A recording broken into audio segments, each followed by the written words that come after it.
Okay. All right. Welcome back, everyone. Glad you could join us today. Today we're going to continue with the Pong example from last week. We're very close. I'm going to just run the code so that we can see where we're at.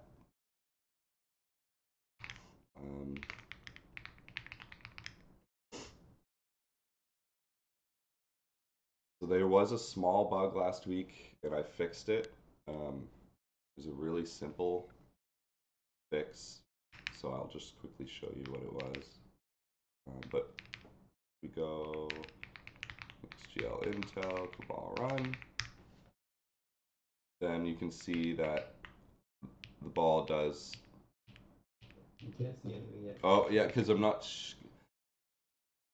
The video can see, but the people on ball cannot see. So let's fix that.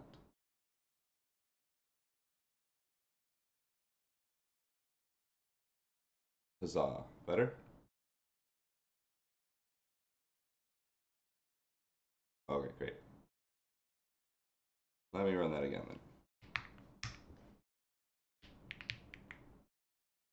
All right, so we do have a ball going between two paddles now. And one thing you'll notice is that that was a bug. And I'll show you what is actually happening. It's a very easy fix. If you notice, it's just the drawing is off from the collider. So like it's thinking that up here is the paddle, and then if I go here, oh, that's a bug. I'll have to look into that. You see that it goes through. So it's getting stuck, not really knowing what to do there.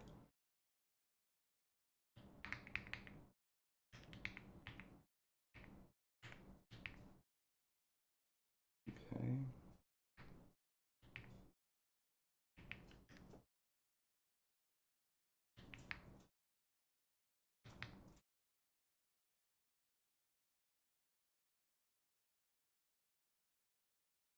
Right. So, pardon me, I have a bit of a cold. When we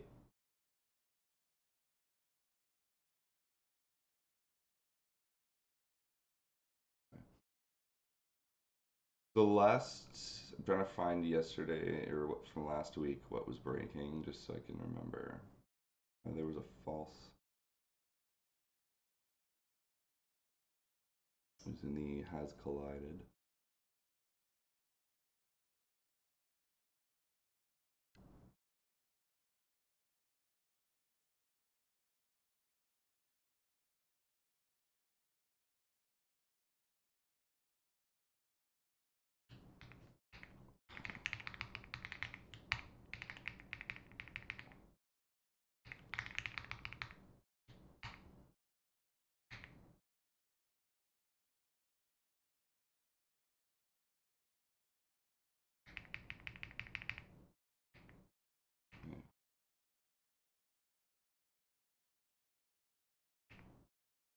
How is this compiling? That's a.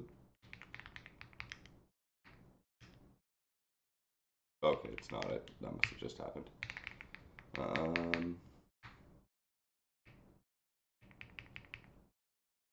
Okay. Yeah, I don't know. We're just gonna forget. Okay, basically the reason why it wasn't colliding it last week was very simple. We were overriding the value of apply collision to false, or has collided to false. Just forgetting exactly where that used to be, but that doesn't really matter. So, okay. So if we're looking at this problem, the first thing that we should solve is getting the paddle like collision to line up with the actual paddle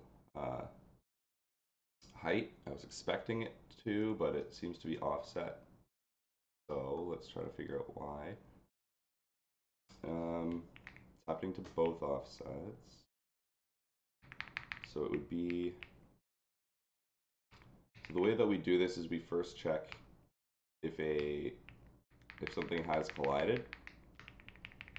And so if this is true, then it'll always be true. So it's probably something here, just with this height, or with the actual like starting position.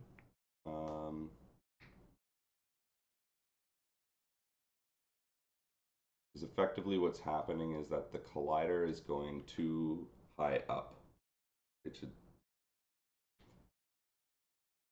and that makes sense actually because I'm telling it to go.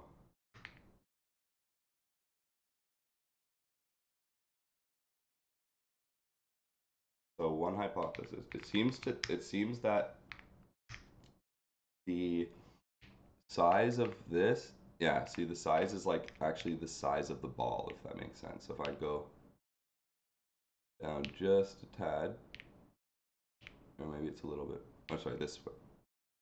And it'd have to be, so that's that. If I went down just a ball length, what the heck? Trying to find like where it ends. Yeah, so it's about the radius of the ball. So what seems to be happening is that it's just not subtracting the height.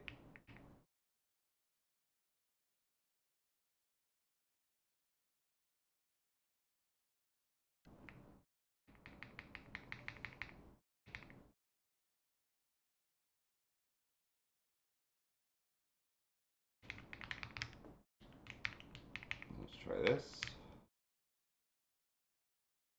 Curious. No. Okay, let's think this through a little bit now.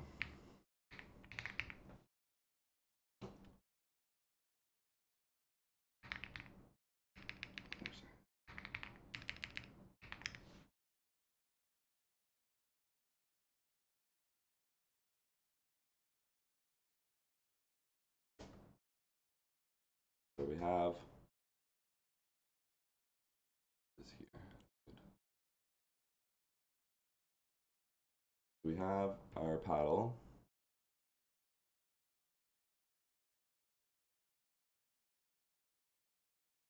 Our paddle position is here.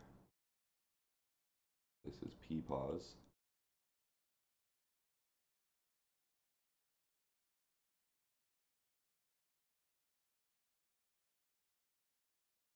I think P height. This P height.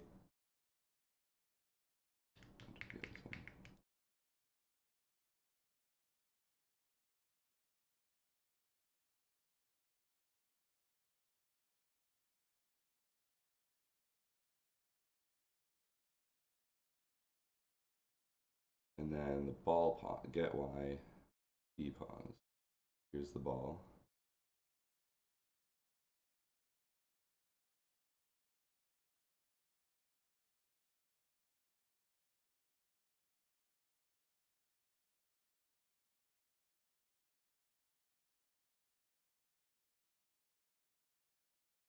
So we're saying here,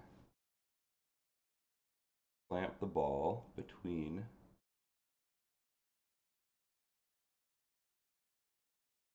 the Y pause and the Y pause plus height, but Y pause is probably here, maybe. Yeah, because I think, yeah, I think this is just a matter of origin and origin place, like getting mixed up. Because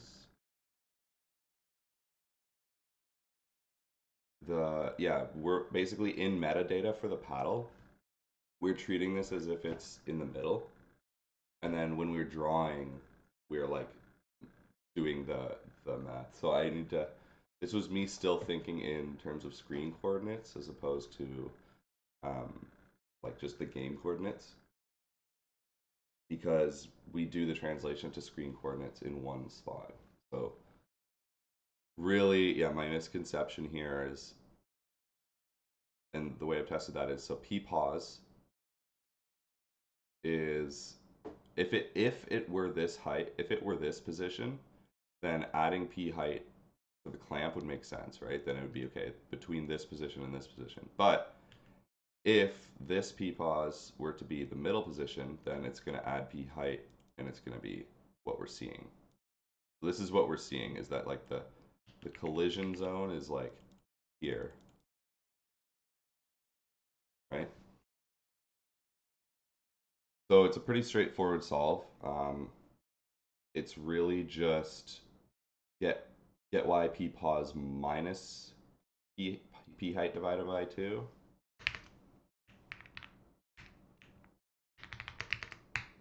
And then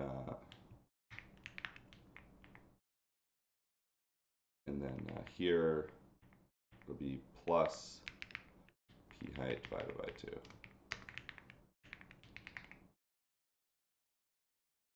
And so if we try that,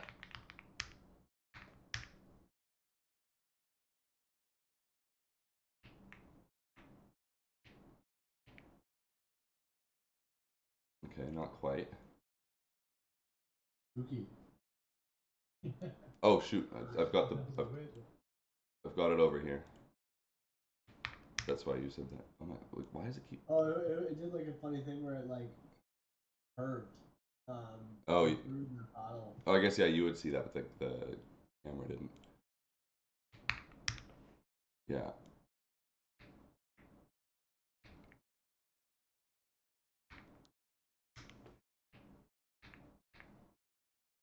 That's interesting. Huh.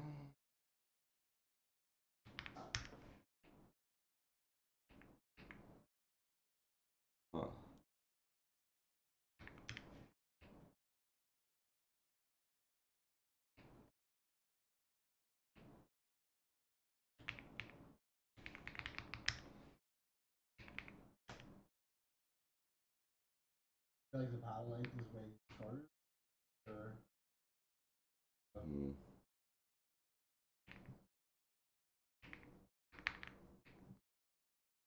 Calculate bounce velocity. All this should be fine still.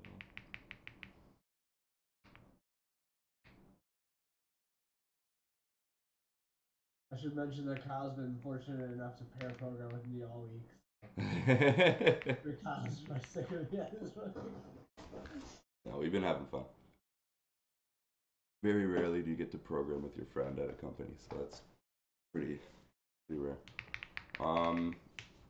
Okay, so clamp, get y, p pause, p height divided by 2. What the heck am I doing wrong? It seems like there's kind of two problems that are, and it might make sense to first try to classify them.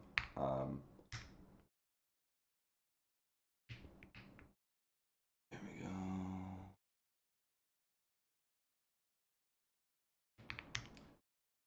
Problem number one. Let's just see if normal. Okay, normal collision detection works now. Still. Does it still bounce up here? No. Okay. So it's like partially solved.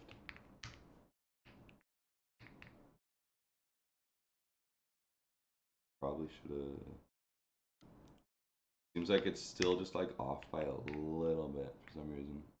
Okay, that didn't get it. That's good. Why does it keep opening in a random position?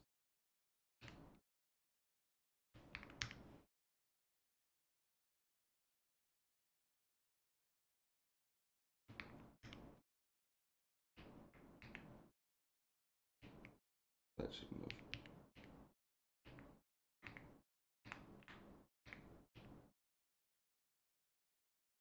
Like a very thin edge that has a horizontal. Yeah, and it shouldn't be. It should bounce off the side of the ball, which it was before. Go ahead. At the bottom, it was doing some weird kind of, yeah. So at the top, it's kind of bouncing straight, but at the bottom, it kind of does a weird spin around. Yeah, which is bizarre, because it wasn't doing that before. See, it's Okay, so the positioning seems to be a bit better now. Like, it's...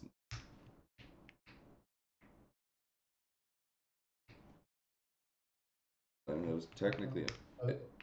It did look like it kind of did a loop-de-loop around that.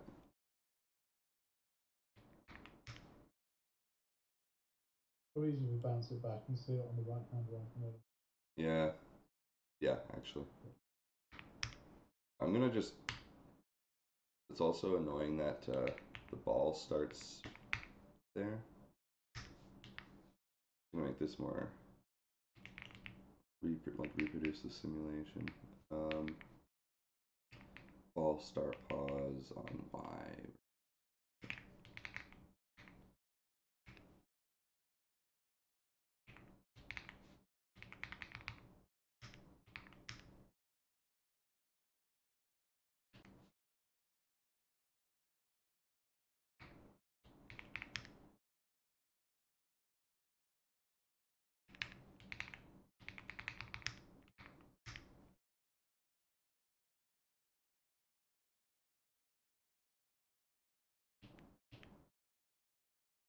Hmm.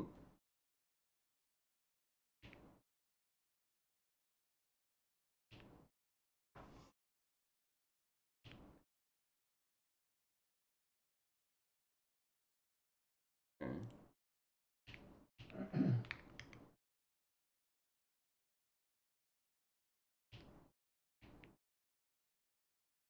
Hmm. Weird, but yeah. Heck with that. I'm gonna It feels like everything's like maybe just one. I think on the top it feels like it's just a, you know, like almost like off by a pixel or something, or you know, very small amount, like that sort of. yeah. I don't know. When things might just render a pixel. That looks like it's just maybe just a margin off, but the bottom bit.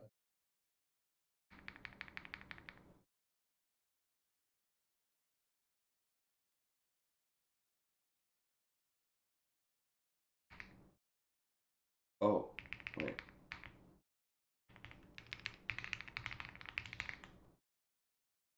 That would do it. Um,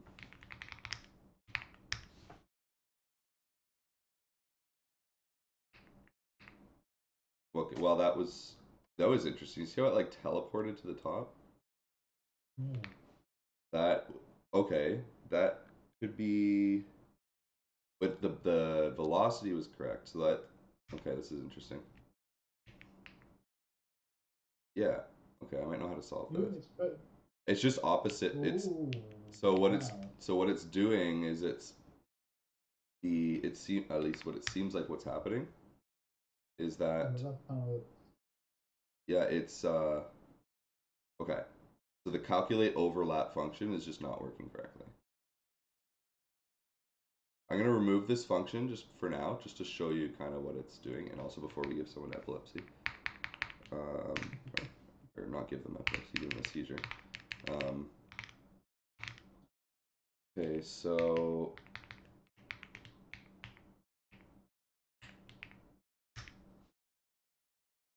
Okay, I'm going to remove... Or I guess that's what was happening before.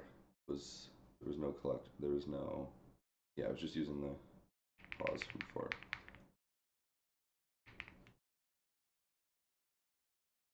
Okay. So, effectively... Yeah, okay, sorry, it's all coming back to me. This this calculate overlap function is a function that I was working on last week for about 10 minutes after the call. So you actually, if you were following along last week, this function would be new to you. And so this is actually the solution to the problem where like so when I have this just set to pause, right? How it was kind of like looping around. It's effectively because when you apply the collision, you need to so the collision can occur by like based on like your frame rate and a bunch of other factors. this is a good point to kind of draw something out. The collision can occur, like, let's say here's the wall. Like, the collision could occur, like, where it's perfectly on the wall, but it could also occur like this, and it could occur like this, depending on the time frame. Like, this is your FPS, right? And now typically what you want to do is you'll have all these physics calculations done on a fixed timestamp. That's a way that we could improve this. But for Pong, it's not a big deal. We don't need a physically accurate simulation. But typically that's what you would do, is you kind of do this on a fixed timestamp so that you know that all of these overlaps are going to be calculated at the same time. And so you'll know, okay, so if the ball's coming, if it's coming from this direction, and this is how the way that it's moving is this direction, then we need to, on collision, we need to calculate this. We need to apply this change to the ball, bring it here, and then we set the velocity in the opposite direction. So you're effectively saying, if in the frame, if inside of the frame, the board, by how much distance the ball would appear over the line, versus that, because that's where it would be. Yep. Yep. Exactly. Is that what we saw in the initial demo? Exactly. It got stuck. It would kind of like, exactly. It got stuck and then it kind of flew off. That's the exact problem that this solves. Because you think about it, it collides, and then all it gets told is to change its velocity, but the next frame comes in, and if that collision was like, if it's still colliding by that next frame, then it's just going to trigger the collision detection again, right? And so you get stuck. Bouncing is a different thing than preventing collision. Because in one case you need to have, like, if things are overlapping. Preventing collision is the same thing.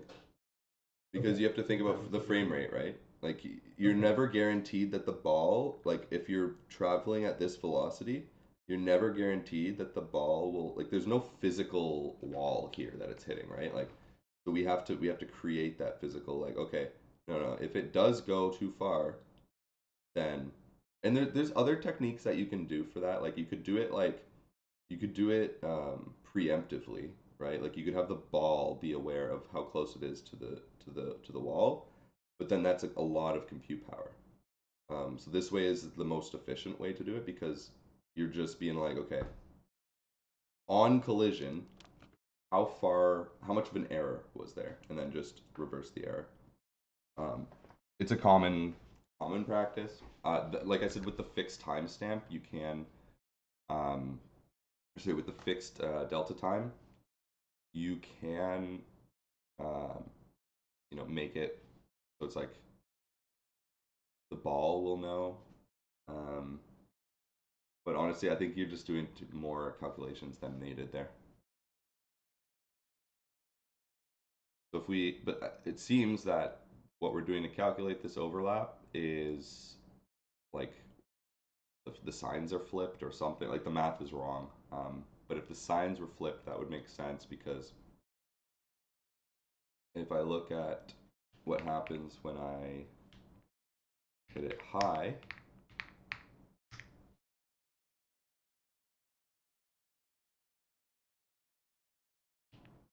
I mean, if I go like this, I get rid of I think I got rid of that code. Yeah, I did. So yeah, you can see that problem there. Yeah, this needs to be a new position.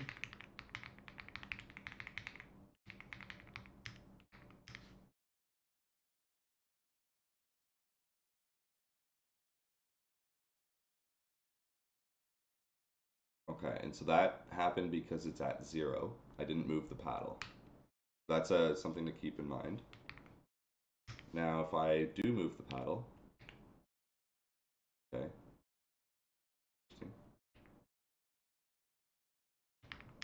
Either way, the calculation's wrong. I'm just trying to figure out what's happening. So that one's interesting because it hits below and then teleports to the equivalent position. Like, if it hit here, it would go here, which to me seems that like it's flipping the signs and then. Are we hitting errors between having the origin at the top left versus the middle or bottom left? Potentially, yeah. So this is we haven't. This is typically you'll create like a coordinate system type, like I would create like screen space and world space coordinate systems, because then it's a lot easier to like think about it.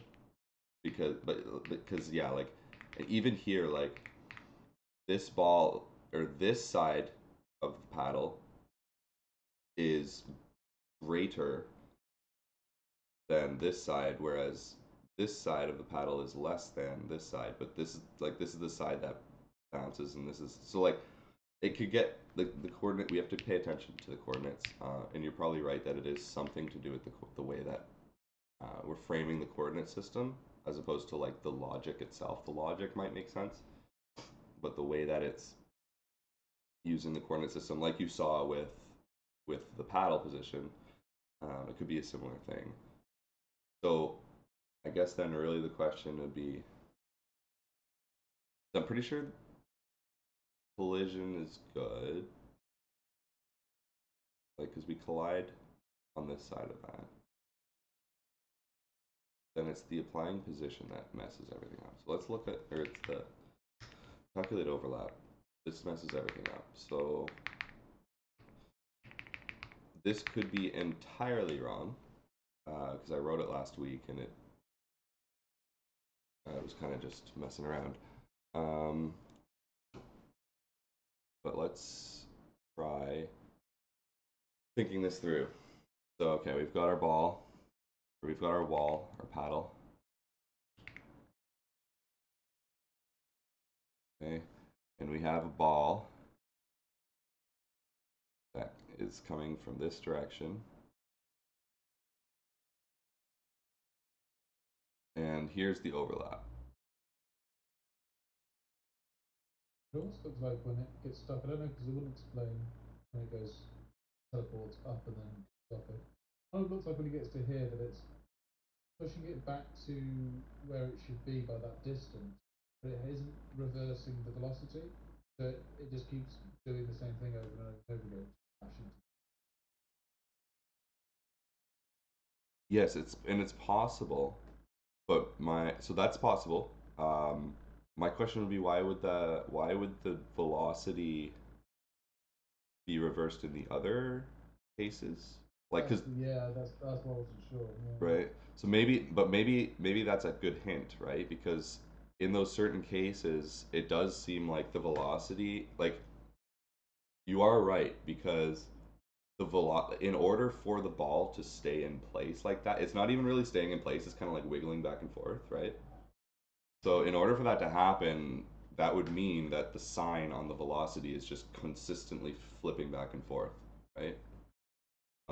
And if that happens, that would mean that has collided is still re-triggering because calculate overlap is wrong. So if calculate overlap, for example, if calculate overlap doesn't actually like if it doesn't actually apply that, like let's say rather than, okay, here's the overlap, and rather than it pushing it this way, it accidentally pushes it this way. Now the ball is colliding again, and then, I mean, so if that were to happen, then it would probably, it would probably continue, and it would probably go this way. So that's maybe, but there could be some other condition that's just being like, nah, keep going the other way. So let's work through the logic here, and we're probably gonna want to do it from both sides. So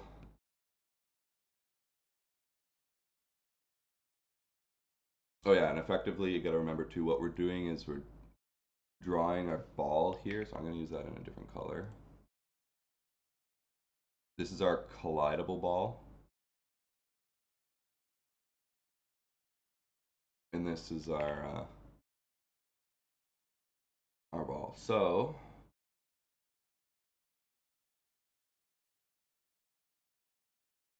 let's just give these some fake positions. Let's go like BP1.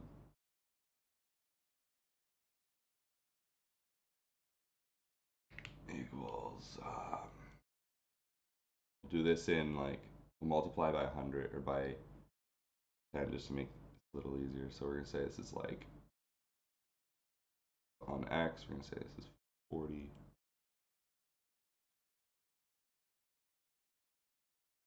Zero. Size is gonna be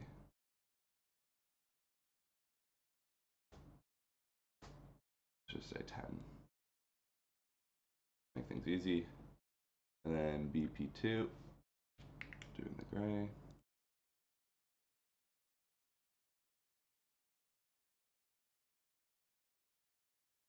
Right.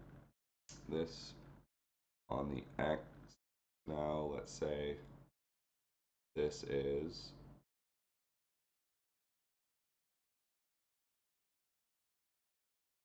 a little, so this would be then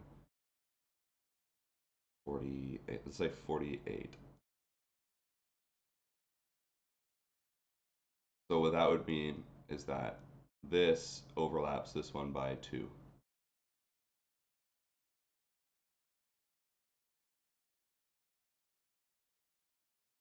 Okay, so that'll make it kind of easy to do this math.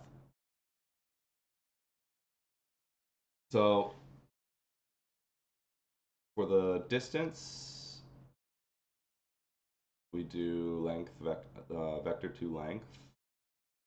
So length v2. Let me just get the actual code. I'm not gonna make any assumptions because maybe this is implemented wrong, but. So we're gonna do, so length v2. So we'll go length.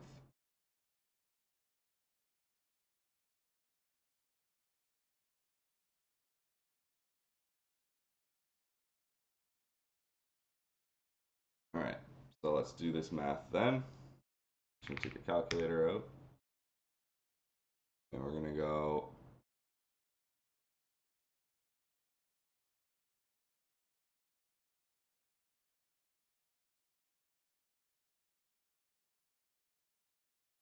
v2. Give me a second. So first thing we do is we subtract the 2 vectors. So that'll become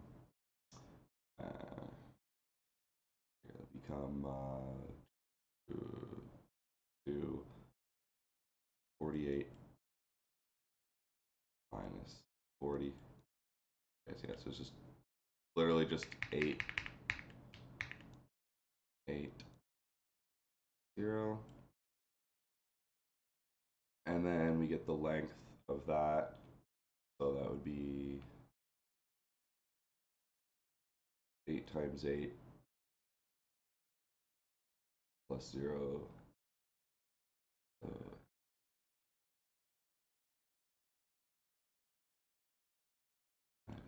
54. Square root it, so. Yeah, so like it's just gonna be 8, right? Because because you square, and then this is 0, so it's just 8, right?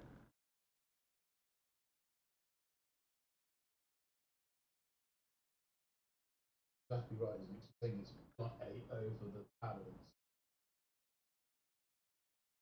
So interestingly enough, though, has it gone 8 over? I think it's only gone 2, and this might be where our issue is.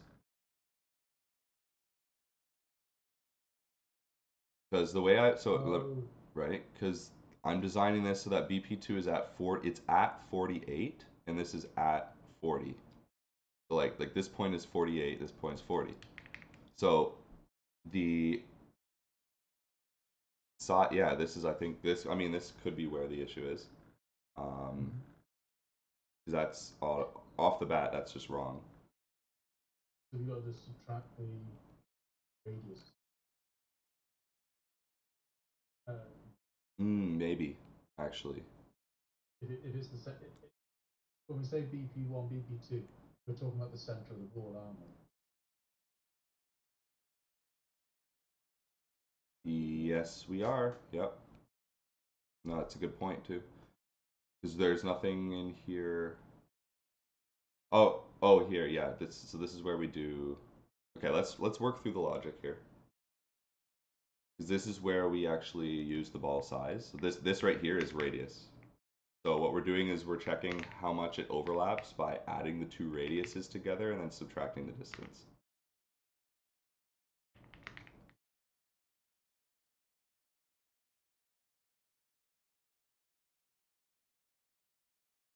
So we're not going to worry about direction yet. Let's just see. Direction could be very relevant though.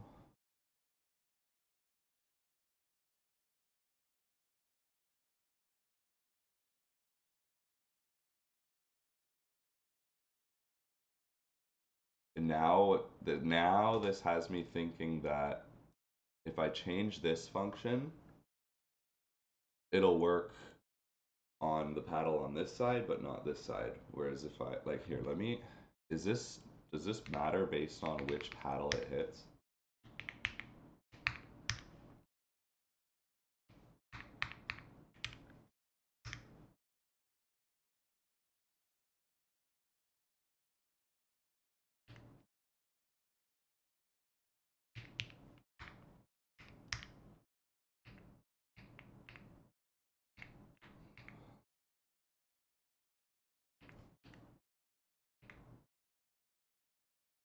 I'll just get it to go the other way.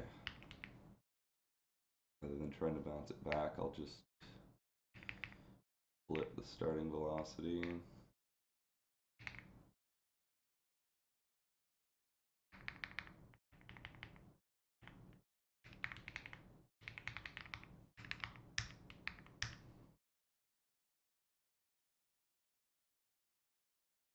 Precisely. Did you see how that depends on It's what accelerating? it is? Well, it would continue to increase the velocity each time, right? I think. Yeah, with each collision. Well, no, because we've made it so that it just we've made it so that the mass is the same, so it's just an equal transfer of energy. But you could get into situations where you have that, yeah.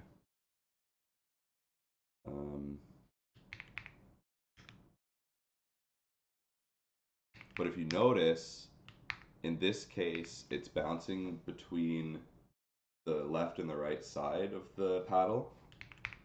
But if I go the other way,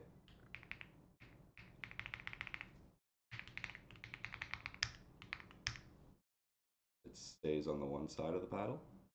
Question mark? I guess we don't know because here I need to move. That's a fair point. I need to move the ball. I need to move the paddle forward.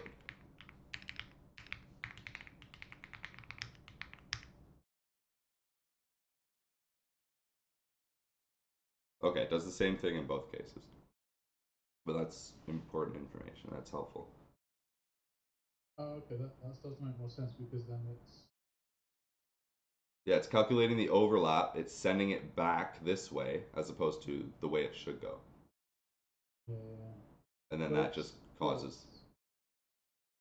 It's revert. Yeah, it looks like it's something like because where you're flipping. Looks like where a value's being flipped, and when you come along, then there's a zero because you're flipping it on each side, and it collides from the other side and flips.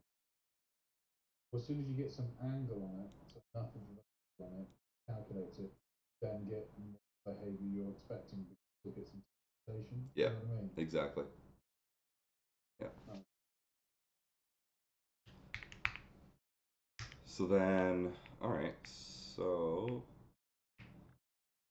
then really our issue comes down to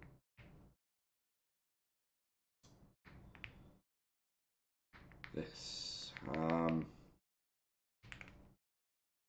we think about the like, this should have given us 2. If we reversed this, if I went clause 1 minus 2, then it'd be -8. So it's still not. But I think the velocity's right? Because the velocity's Yes. when you get teleported to the other side of the paddle, you should be moving left. The problem is you get teleported to the other side of the paddle and you're hitting the panel. Exactly. And then it teleports you to the other side. Flips the velocity and sends you back in the other direction. Yeah. Flips the velocity, sends you back in the other direction. Yeah. It's the teleporting you wrong side of the panel. Yeah. So is the calculated overlap? It's either that, or like the fact that this got me 8 has me a little worried. Right? Like, shouldn't it? Because it should give me 2.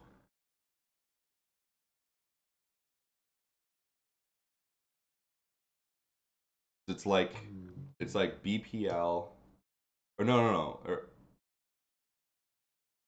I think, to be honest, and I'm not going by it from. I'm just literally going from what I'm seeing on the screen when it's running. Yeah. It looks like it's exactly where it should be in terms of distance from the ball. It just looks like it gets teleported to the wrong side of it. Yeah. So where you're adding or subtracting, or you're flipping, or what I'm guessing is that you're negating a value. You don't want to. I don't know. I mean, the reason why I'm saying that, I think is that there will be some sort of negation, is because you end up teleporting vertically, move the paddle to certain places. I'm guessing it's some sort of. Yeah, so now it comes down to that 8 instead of the 2, I think. Yeah, now it looks like it's just going too far. Like the calculate position change is just going too far. Are you using the diameter of the paddle? Or like when you I could be, yeah, if you look at it, it's kind of paddle height, right? Something like that. It does look like paddle height as opposed to ball width.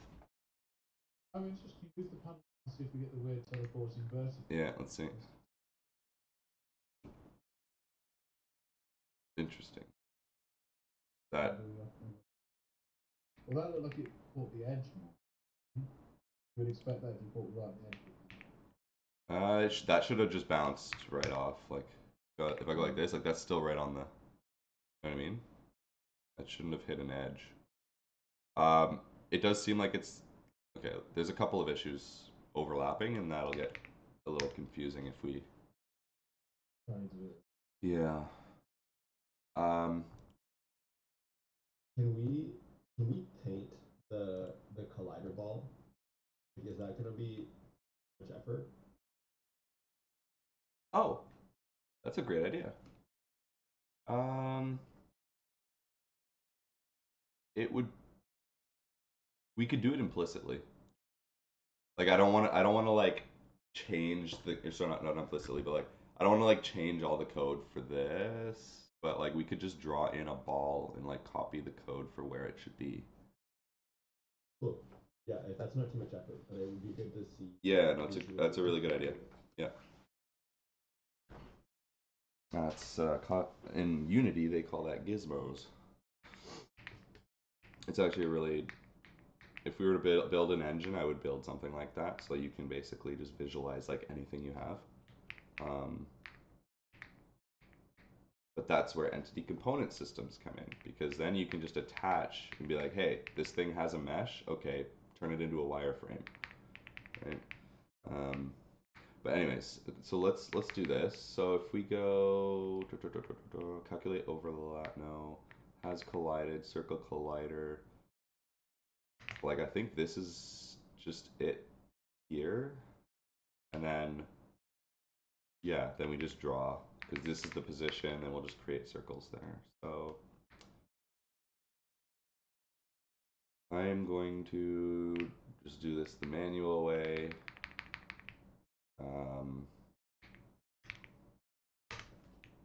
Game state is ball.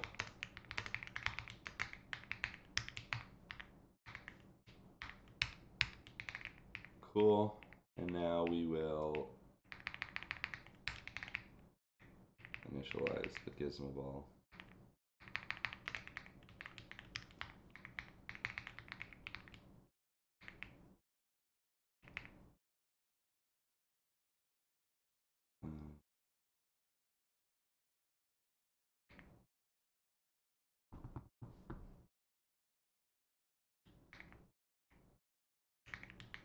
There's technically two of them.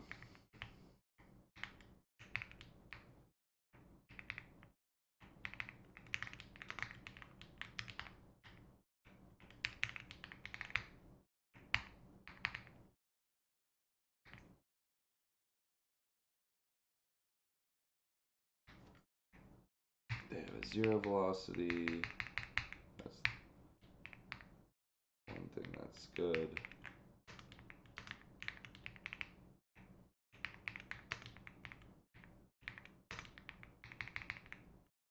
Player 1 gizmo.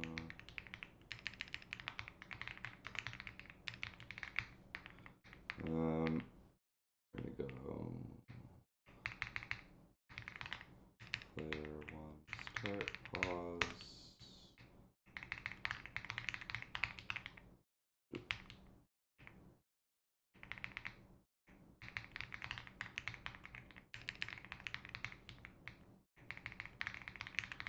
Okay, so that should now create them. Oh, huh, I don't know if we can.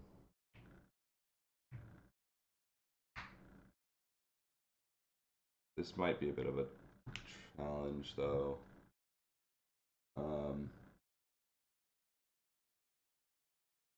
The problem right now is that we don't have color introduced. We're drawing everything the same color, but that shouldn't. Let me see if that shouldn't be too bad to. It'd be nice to have different colors. Yeah, this is where we're doing it.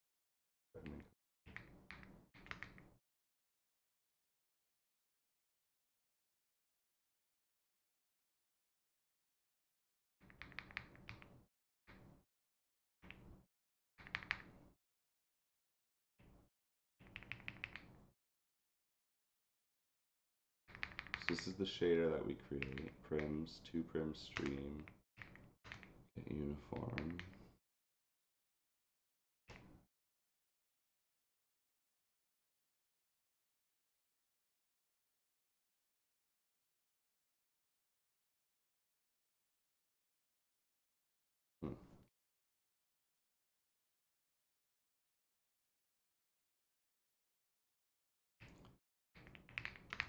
I'm not quite sure, just because this is something that like it's not really the point of the lesson right now. Let's just I'm gonna Yeah, get. I was gonna say, like, it seemed like it was an easy thing to say, but not really easy.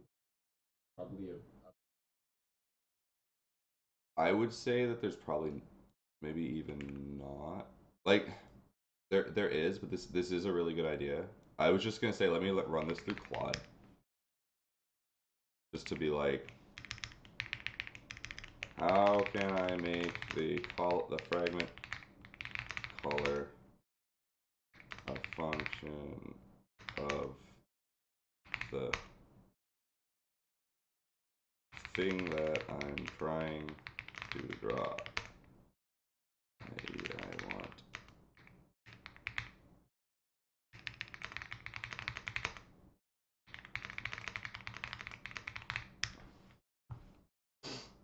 this should have context too. What I'm building too. So.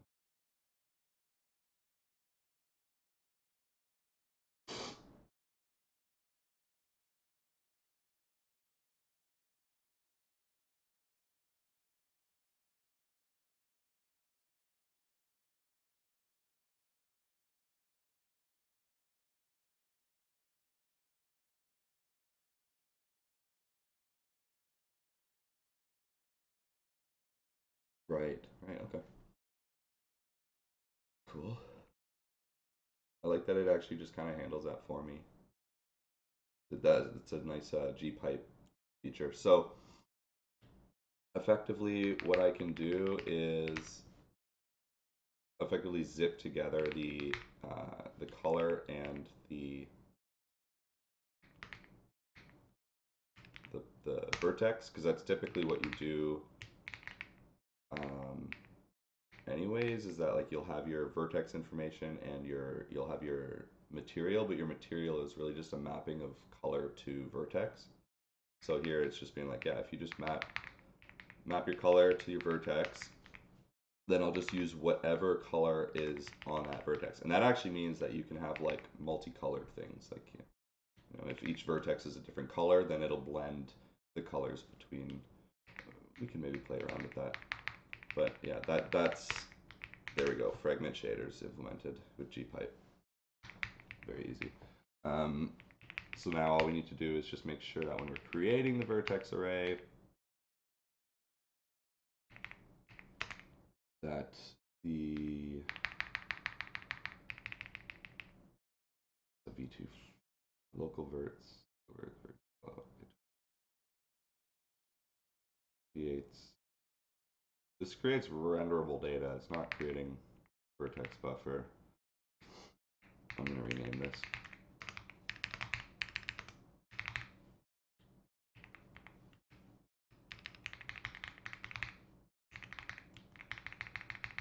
It's taking more than just verts.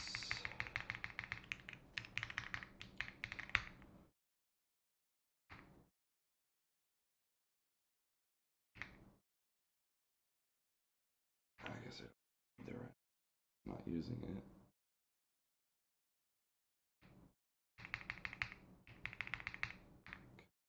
Cleaning up this function while we're at it. Very nice. Okay, so we got local verts.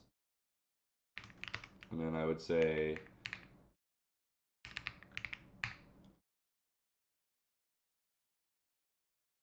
v4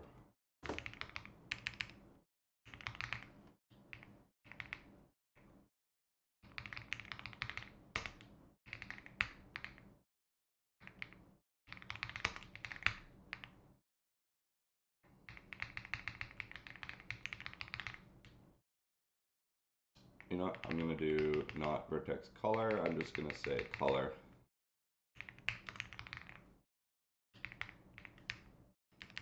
We're just going to do everything the same color for now. That's fine. This will at least give us different colors. And then we'll go vertex array.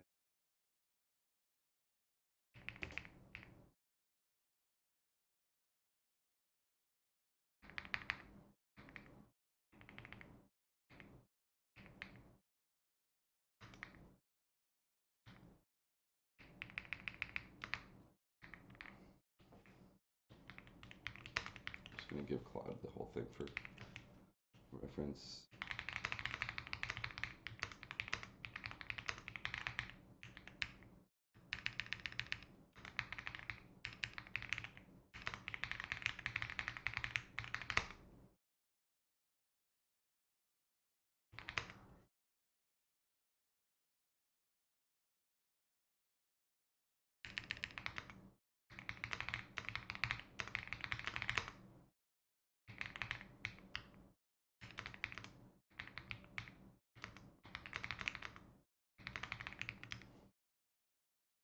I think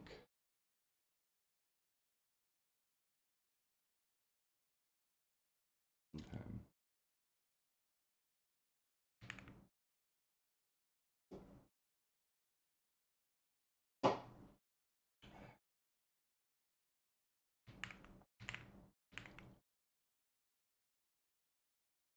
Okay, so it's this that I can change. Makes sense. B2 float, B4 float. And then we just update the primitives. That's cool. Okay. We render shader type signature. Yeah, that also now returns the B2 float. Okay. And we create renderable data to pair verts with color.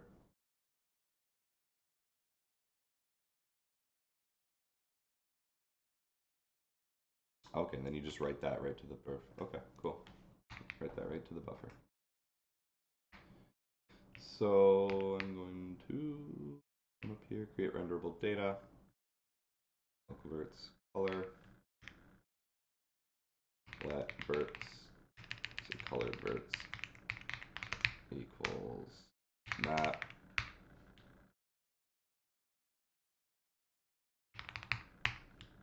over.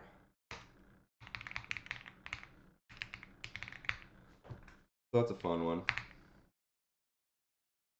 This will put whatever is before color. So basically will just give us a list or a list of v2, v4.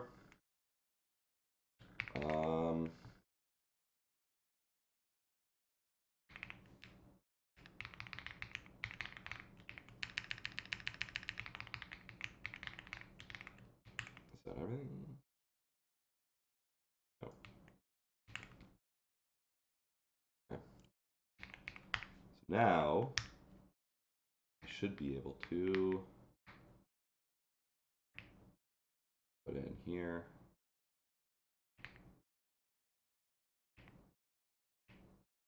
Where's ball?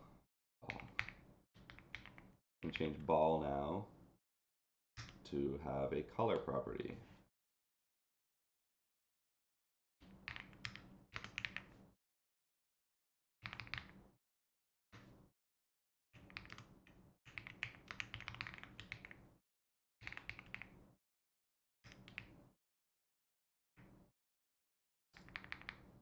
And here is mobile A. So here we're going to just say v40001. The 1 at the end is the alpha channel. So v4, we'll say gizmos, we'll make them blue. RGB.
I just don't even.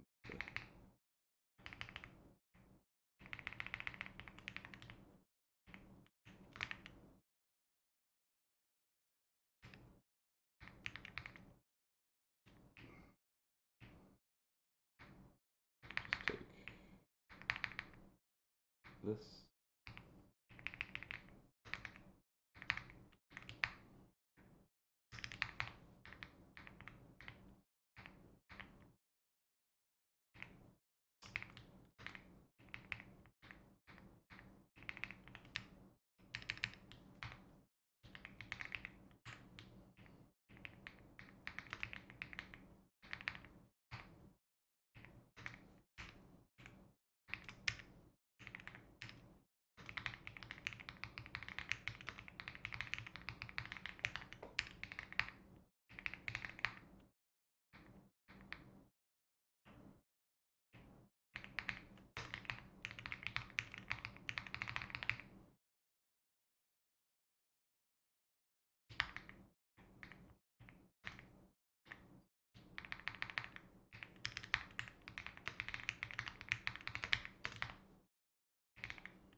Okay, so there we go. We got our get gizmo ball function written there.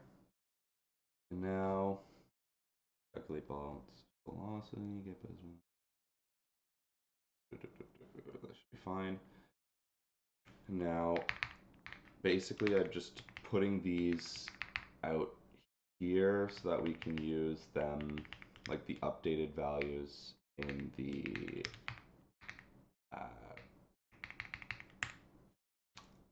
like here, because I can't reference the value of game state ball inside of here. So just doing this here now. We'll go press B. Player one, new player one.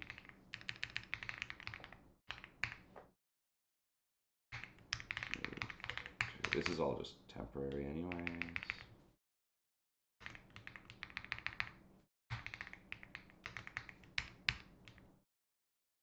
New ball class.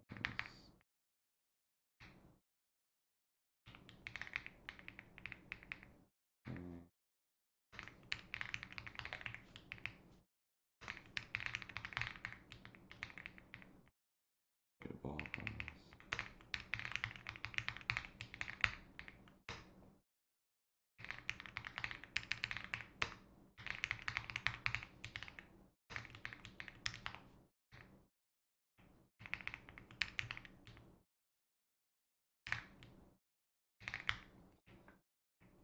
Okay, and now, so that's the updated game scene. Now build scene needs to actually do something with that.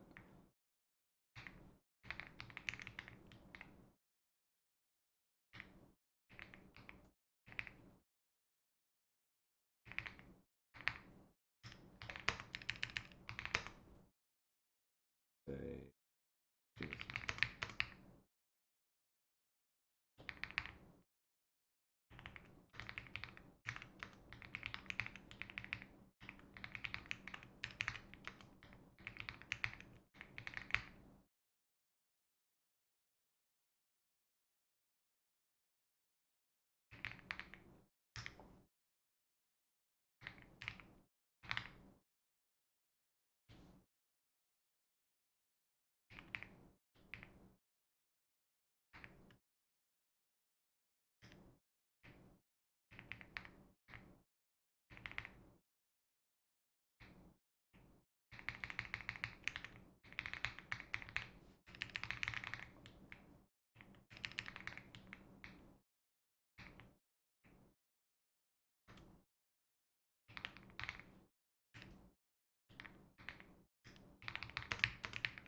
okay.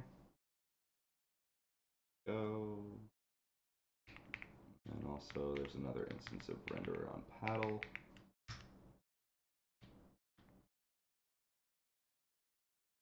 This one we just create renderable data.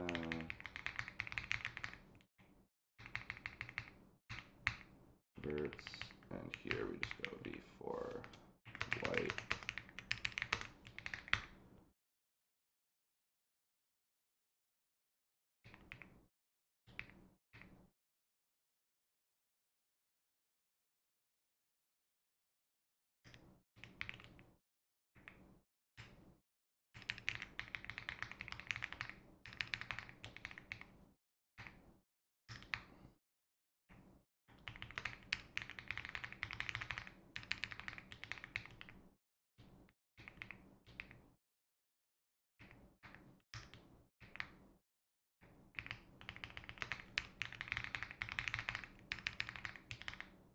Okay.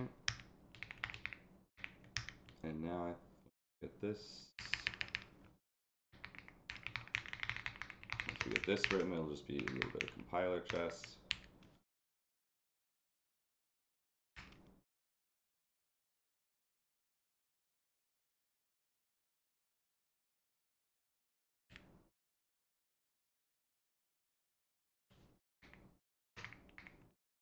This is technically just go into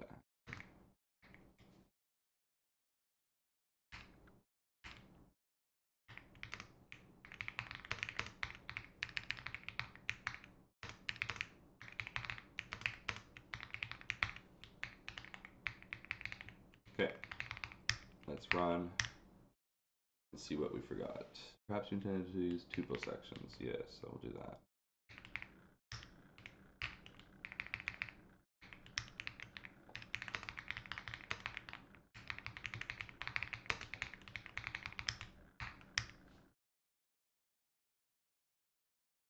Oh, wrong place.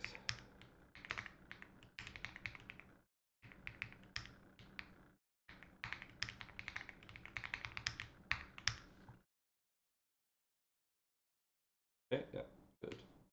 Rendering 110. He's expecting a complete.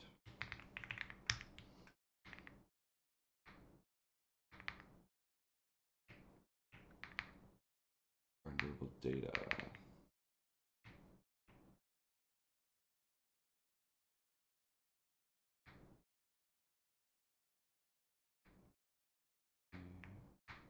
So it's saying prim array expecting.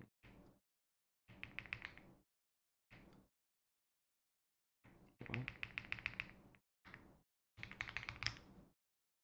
Okay, couldn't match type. So it's it's expecting but it's not getting it.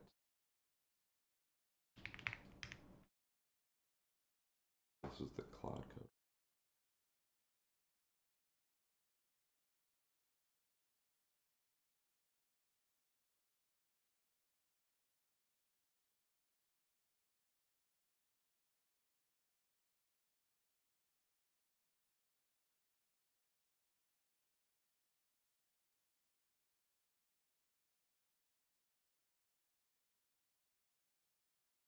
Okay.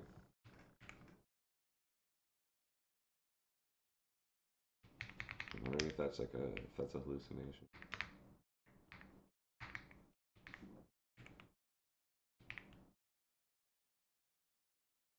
Let's see. Same thing here. Couldn't match type.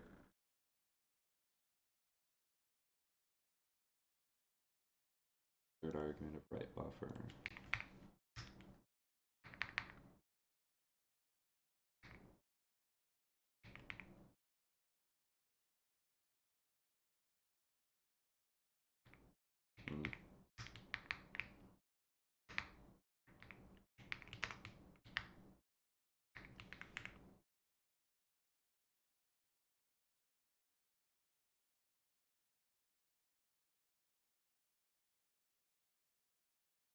Possible.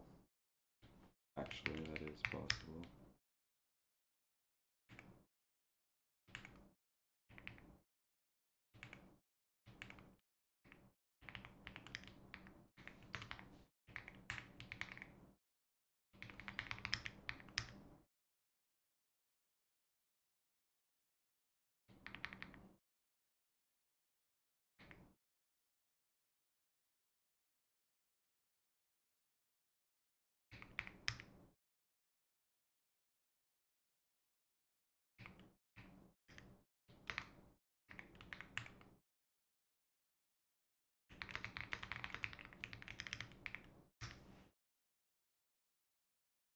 So I'm just gonna see if this works first before I go ahead and try to explain it.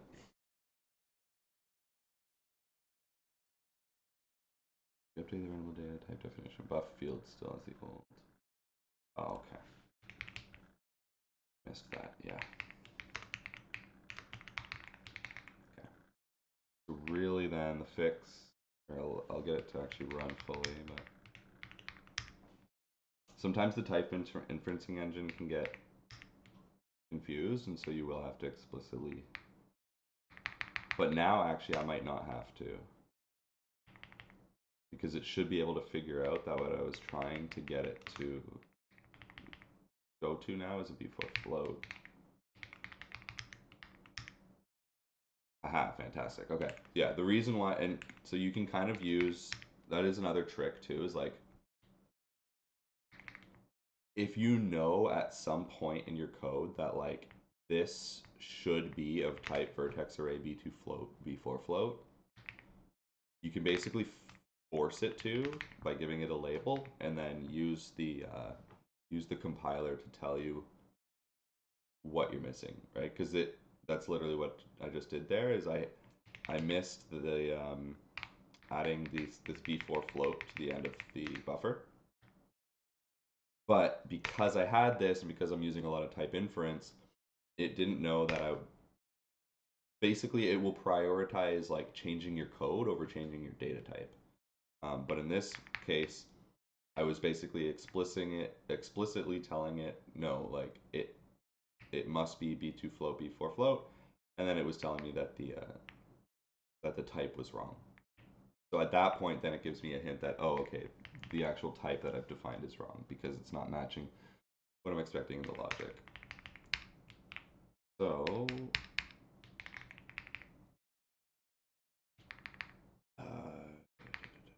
now all color found hole, all color T is a rigid type.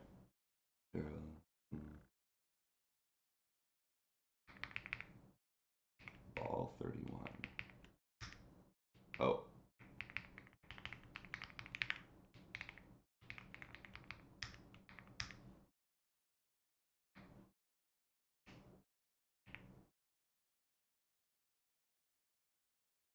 Okay, now we just have to, all the places where we had a ball defined, we have to add that argument and define what to do with it. So for main, we go to 37.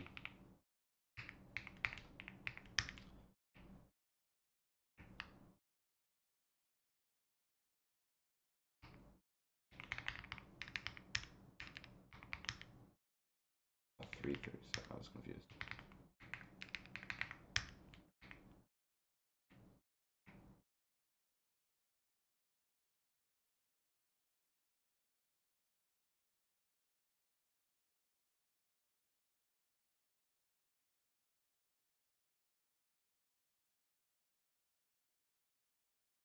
This doesn't get rendered anyways, so I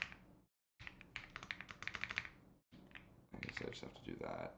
There's a better way to do this, but that's okay. The better way would be to like I'm starting to, this is where like reconstructing in this way can seem a little, keep adding, but like the really, ultimately, if you want to clean this up, I find it's like, do this. So now you've got a ball, like this isn't the right, but you know, I'd like create this kind of thing, right? Now it's a lot easier, but,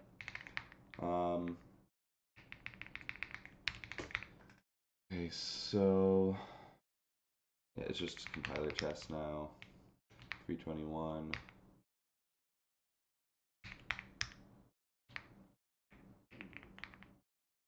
We are not taking out the color here, don't need it.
one thing I will say too is like once you get into like where you're starting to do this, I would say it's probably better to just like change this to ball and then like either use let or where to kind of just grab out what you need. Would it be impractical to use record syntax here? Yeah, that's what I would suggest to do. Right? Is like you. It's just I'm not gonna do it right now, but Yeah, that's a refactor. that's like a refactor that I would say like for example here, right? Like in ball, like I don't need to do this. It really I could go like ball one record syntax and then like change what I want to change, right? Which is doing exactly the same thing. It's just syntax sugar.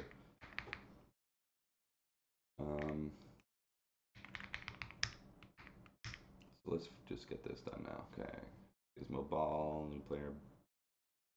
Hidden match expression type paddle, player. Okay, that's fine. I'll just pass in the paddle.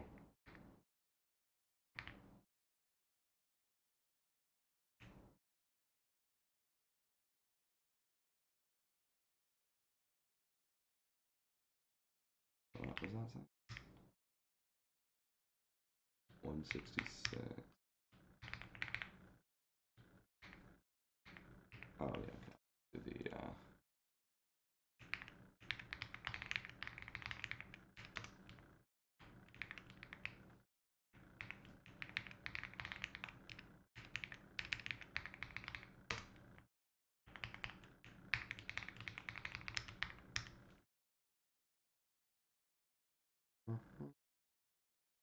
166. Did not. Oh yeah. Okay, so it's ball and then pat. Wait. What is it? What the hell did that say? Select a type with V2 float. Oh.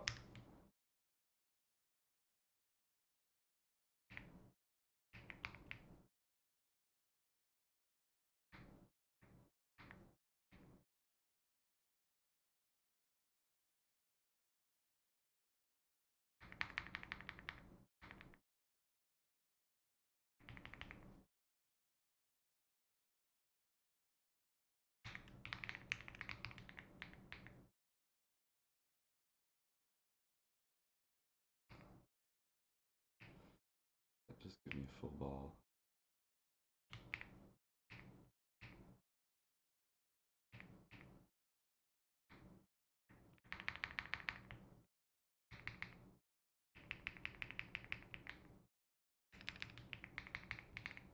What is it complaining though? It's saying that.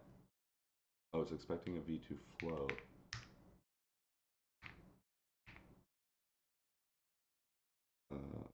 Let's get Gizmo bulbs.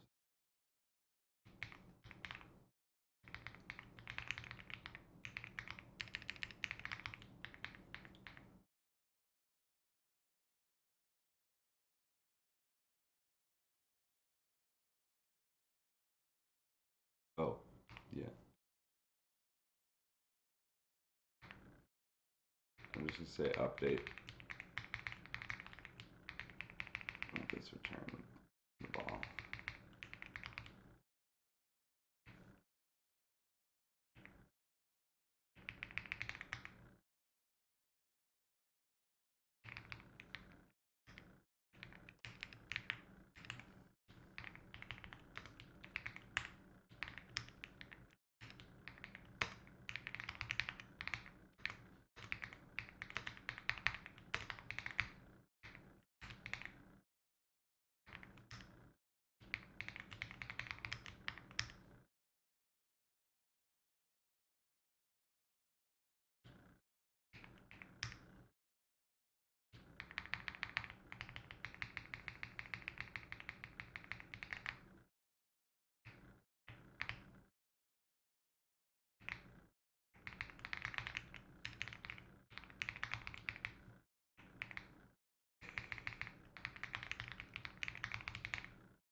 Except it's.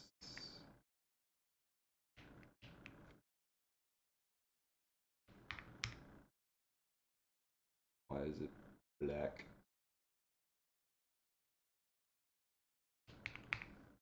Maybe I have the colors wrong.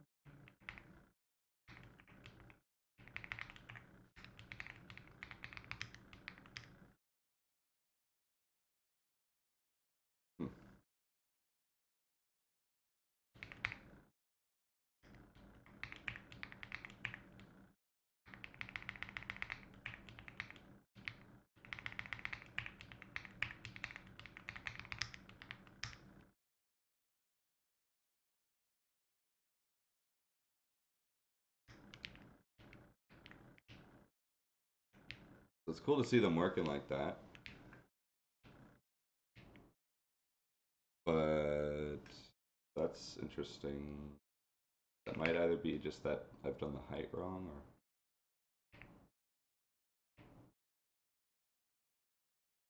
or the width. Radius is the ball size divided by 2, so it should divide whatever my size is by 2.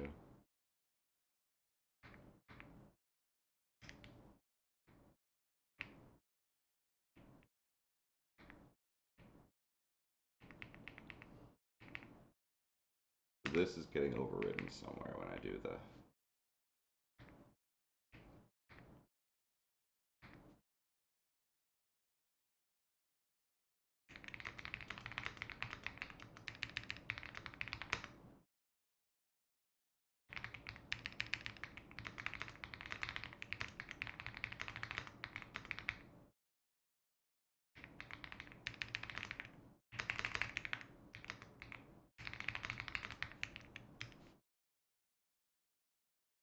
Okay, so for this, let's figure out why the width is wrong here.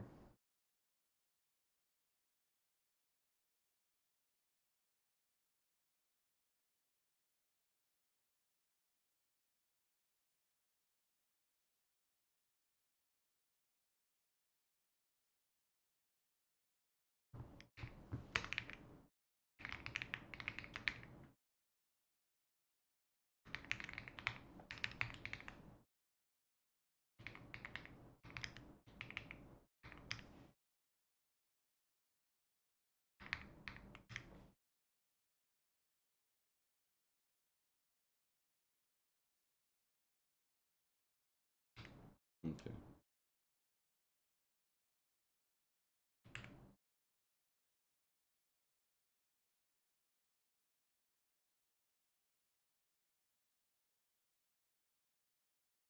Honestly though, having these as black for now would be fine.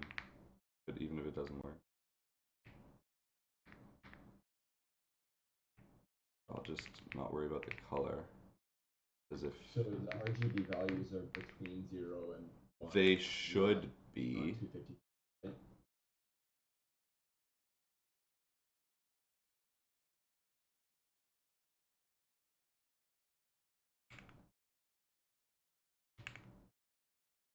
Anyways, black does work. Yeah, so I'm like, for all intents and purposes, I'm just gonna do this. And then like that will show up as a, like we'll be able to see it. Oh, wow. Oh, you see there? Oh, cool. The 4 values, is that RGBA? Yeah. It should be. It's just not being treated that way.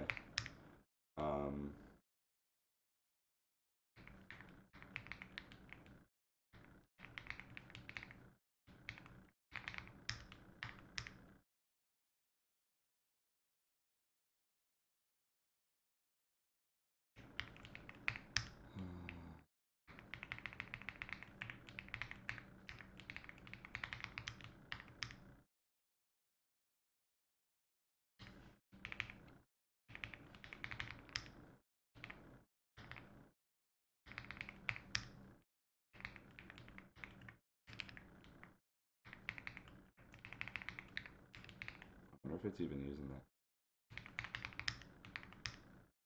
If the alpha 0, it's not going to show up, right? Yeah, well, see, the thing is, it's... Yeah, the alpha was 0. Yeah. That was just me trying... It was a last-ditch effort. I think what's actually happening is that they're all sharing this color.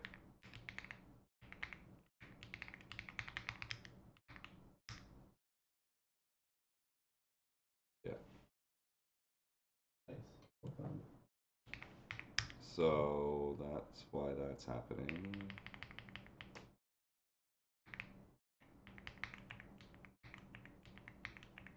So set that to white. It's not even using the gizmo.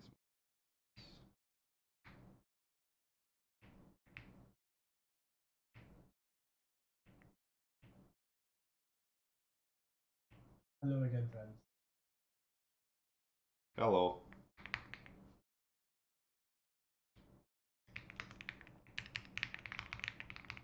What's newer? I don't know. That's not going to work though, because that's just going to set it to what it was before. Trying to figure out. Saying the color the same? Pardon? Saying the color the same is going to set it to where it was before, or? Sorry, you're lacking a little bit of context. I'm trying to update the gizmo ball, so we've decided to draw gizmos to try to figure out, and basically what that is it's like we're drawing. Sorry, it's not showing up right now.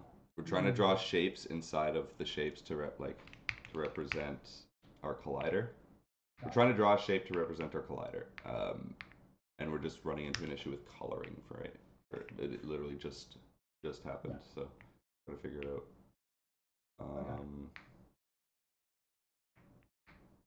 Thanks for the context. I can definitely pick up mentally from there. Okay, gizmo ball.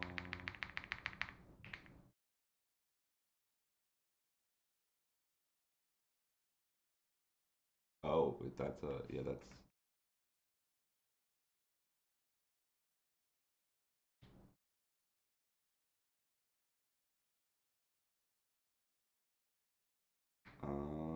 Yeah, that's a. This ball is not the gizmo ball that I'm updating. That's why it's getting all messed up. This needs to be.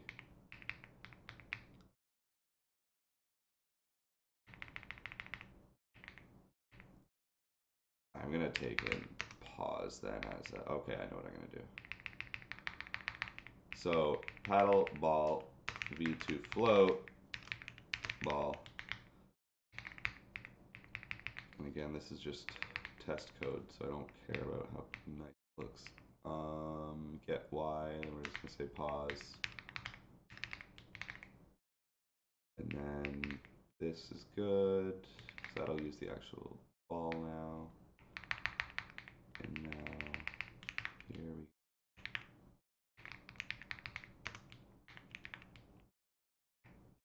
here we need gizmo.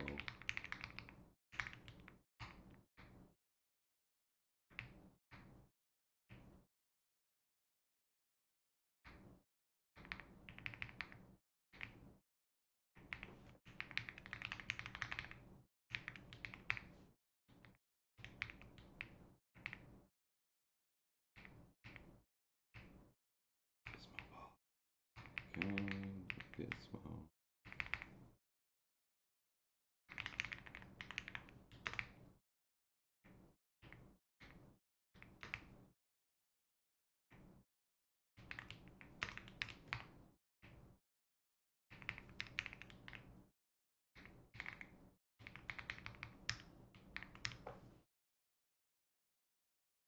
There we go.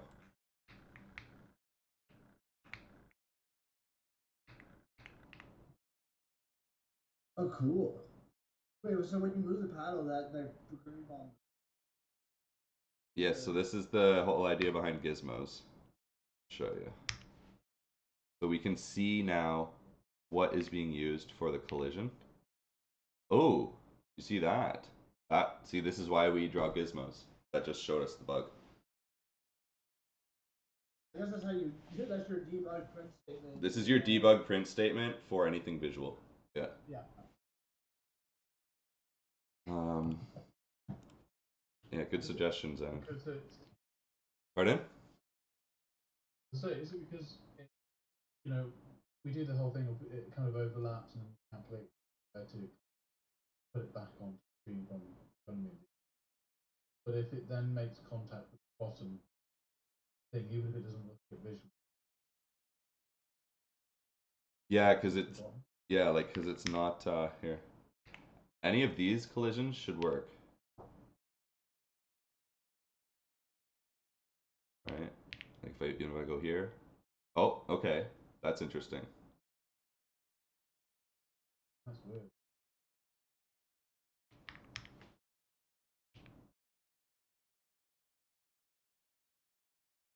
Right? But if I'm on this side of the 0, then that starts falling. Wait, okay, but the ball, now remember, this Y position follows the Y position of the ball. Yeah. So it's not the other way around. So if we go, but it raises a good question, why is that bouncing like that? And that could be, but it seems like it's setting the velocity wrong, but also it's that position. So I think first thing we do is we fix this problem. Right, where it's like skipping, like it's not doing this properly, right? I think if we fix this, then we'll reassess whether it still happens like this, right? Because there's two issues happening at the same time, and that's going to make things harder to solve.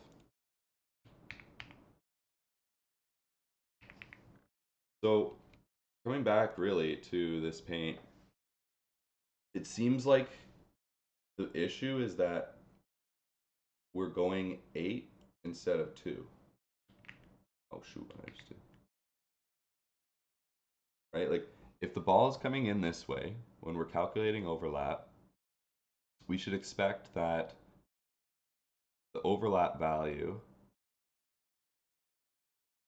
would be, if this is positive, the overlap value would be +2.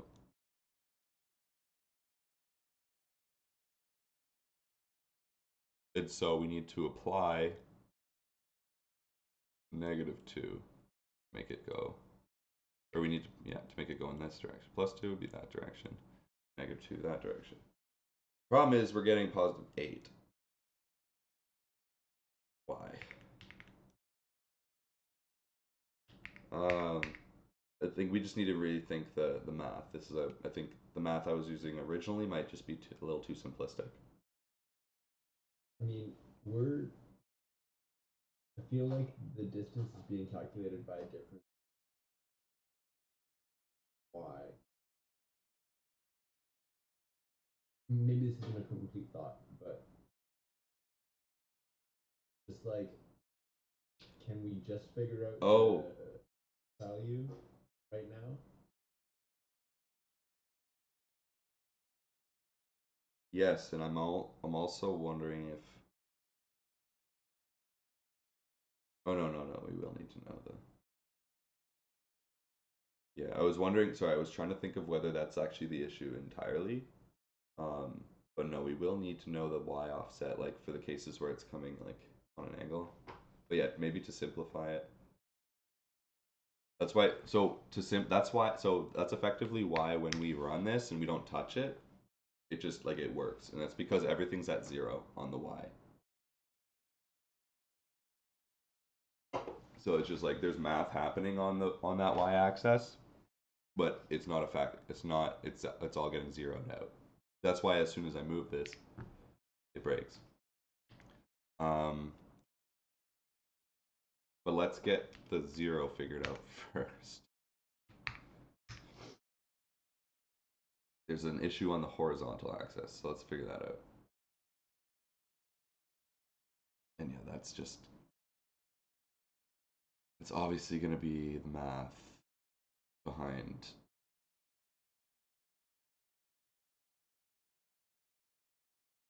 this. So we're coming in this way.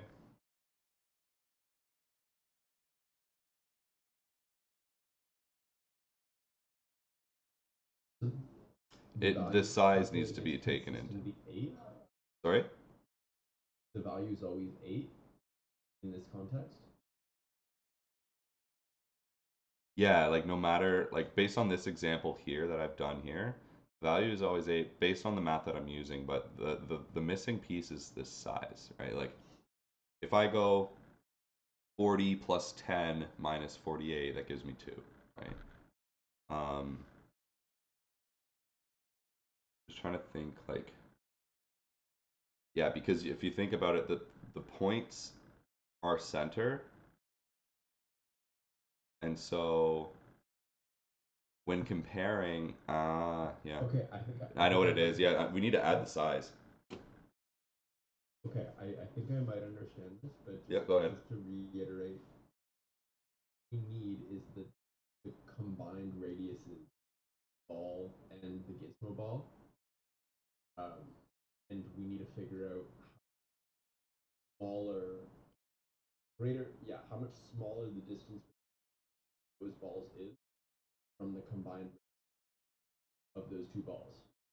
Yes. Yeah. Okay. Same page? Yeah. So that function already exists. Where's that one? That is here, overlap amount. So this is the radius of the first ball plus the radius of the second ball. I don't know, that seems a little weird. Should it be radius?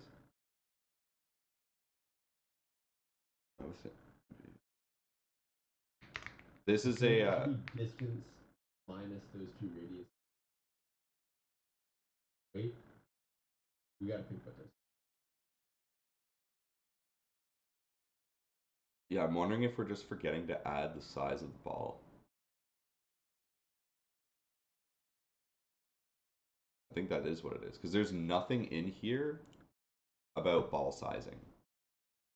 Like, we're literally just saying do these 2 points. Oh no, okay, sorry, no, we are here. No, yeah, we're right here. Sorry, my bad.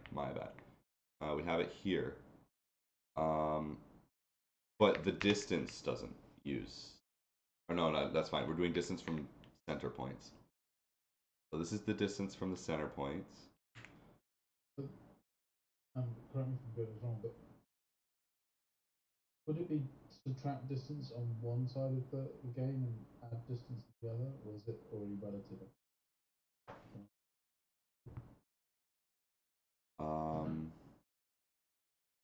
But this feels direction. Is distance in relation to the center of the ball or the radius of the ball? Yeah, so that's not the same as. Well, have you got normalized? Yeah, I've got the normalized direction vector here for that reason. So it should multiply this distance by that direction. Yeah, right here.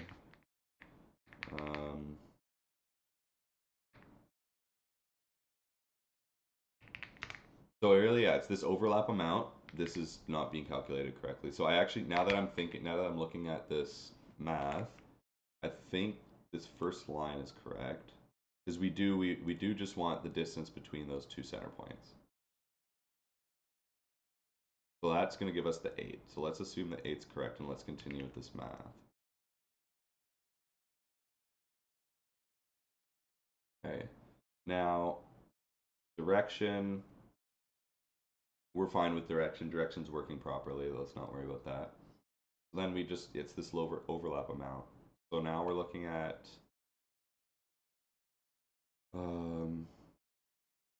oh, but that's actually also a good point, is that the size of this ball here is not 10.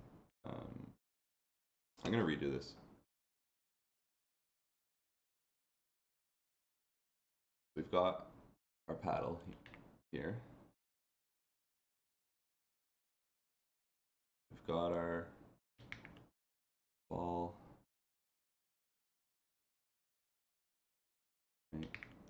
that. Then we've got a bigger ball, and it's colliding.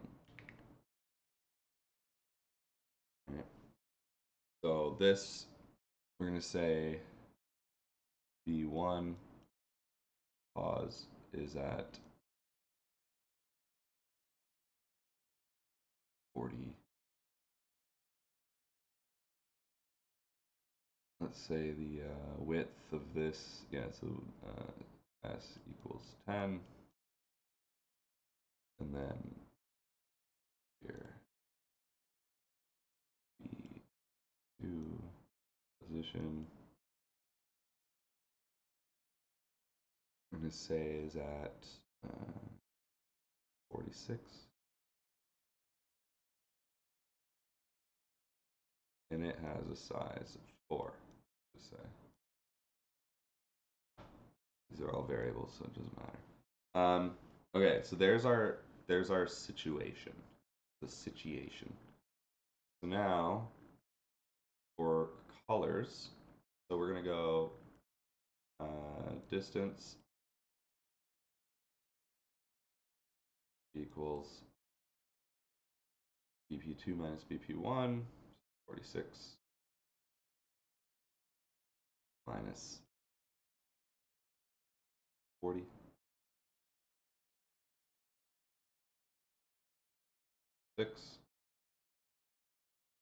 Then we'll do overlap.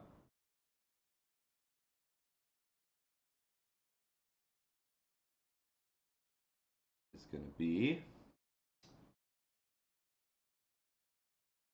BS1.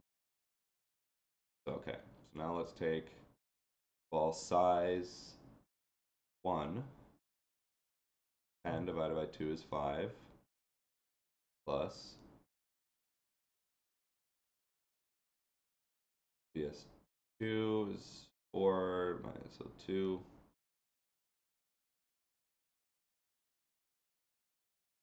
So 7. So minus something. this. Sorry, finish your thought. Yeah. No. Yeah. What are you saying? Something that is confusing is basically why the direction something to do with the Because if the ball, so here's why. If the ball is coming at, so we're assuming right now that the ball is coming from this direction. But if the ball were to be coming from this direction, then we wouldn't move the ball like this. We would move the ball like this.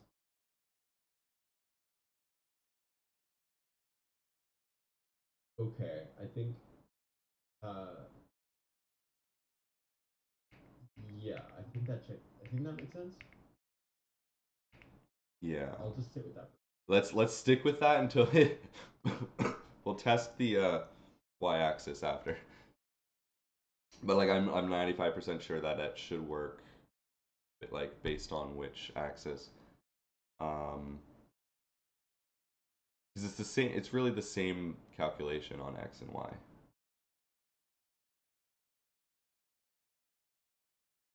Okay, so then yeah, so this minus dist gives us the wrong value of 1.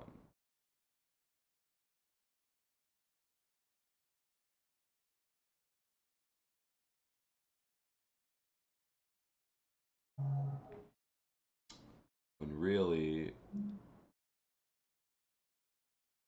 this needs, so what we need to happen is this needs to be reflected 4.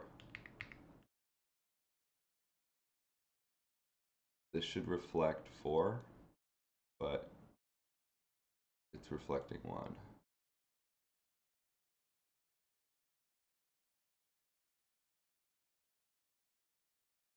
And even actually overlap amount, actually yeah, because this is a normalized number, so it'll just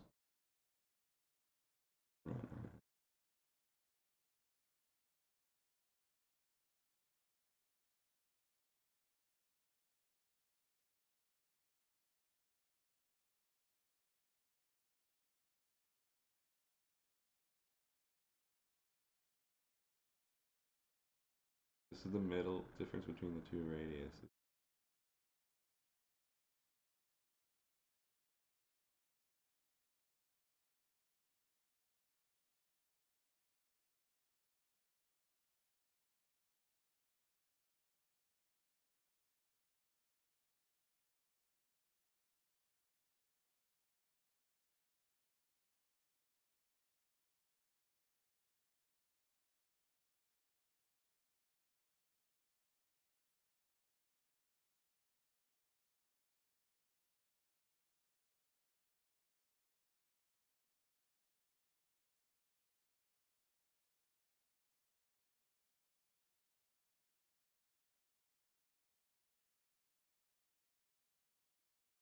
So what is the output of calculate? Calculate overlap is the vector of the overlap. So it should be like in this case, the result. So if we're coming in here, we're coming from this direction. We're coming from this direction. Up here is 0, over here is 100, let's say, like for the x. If we're coming from this direction, then it should return us the correct response would be -4, 0. This is correct. So what we're getting that by is adding sorry. We would apply that by adding the position. Yeah, we add it to the position, subtract it to the position. Here, 1 second. Because that might have been an artifact from something that we changed earlier.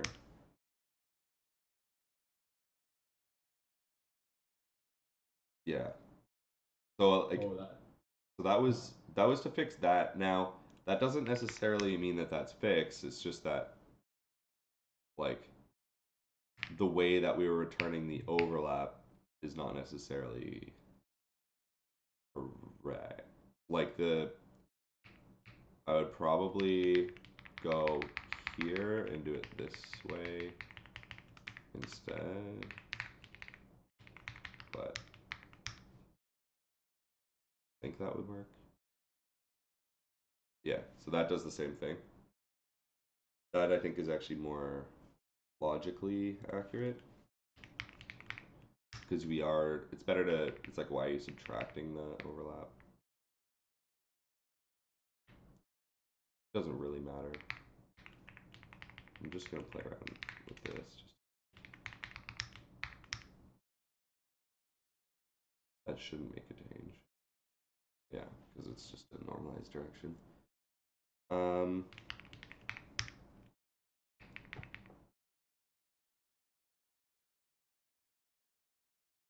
Okay, but yeah, to answer your question, yeah, it takes the position and then it adds the overlap.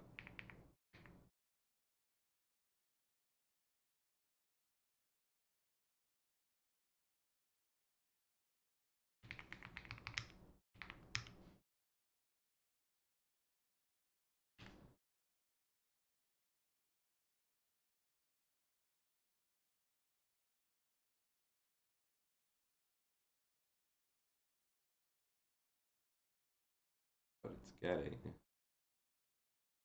Can I look at the overlap, calculate overlap? Let me bring that up. So if the distance is an arbitrarily large number, then the overlap is going to be a negative value. Should it not be? Sorry? If the distance is arbitrarily large, like if it's 20, then the overlap amount is going to be a negative 20. Yes, but in that case, it wouldn't have collided. Okay. But should we like it wouldn't have. It wouldn't have. I But can see your case for like making this into a more like cohesive pipeline, right? Where it's like calculating the overlap. Well, no, because it's only gonna occur if a collision has happened, right? Like we do already have the case on has collided. We do that in the move function.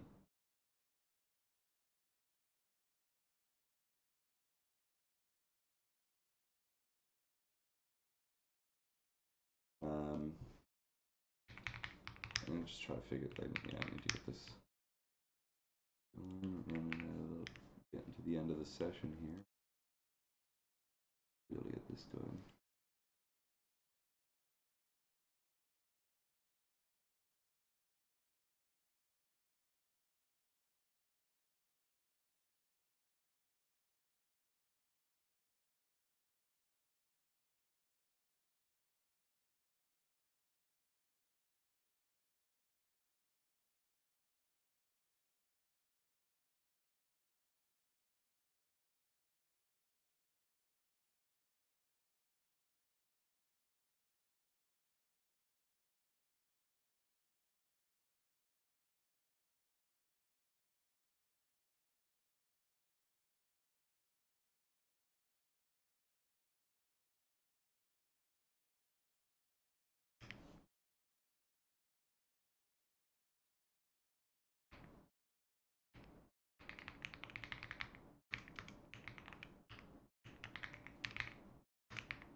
So that's definitely moving more than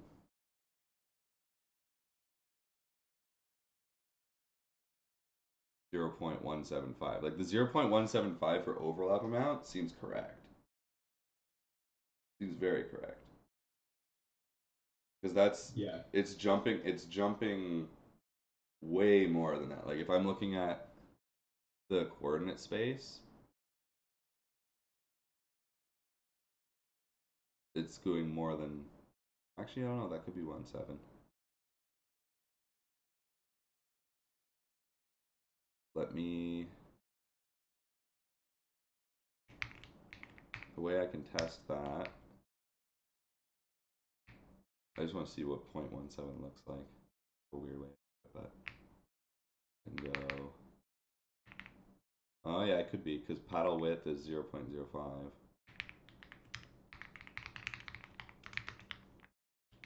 That's right.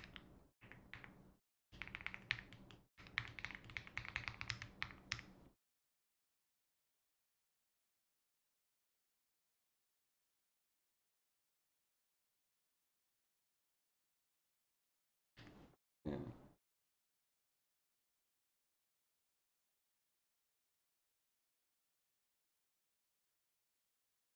Then the overlap amount, yeah, 0. Okay, that puts it into perspective actually because it's saying that it's overlapping by that amount. See how wide that is? That's 0.17. And if I go here,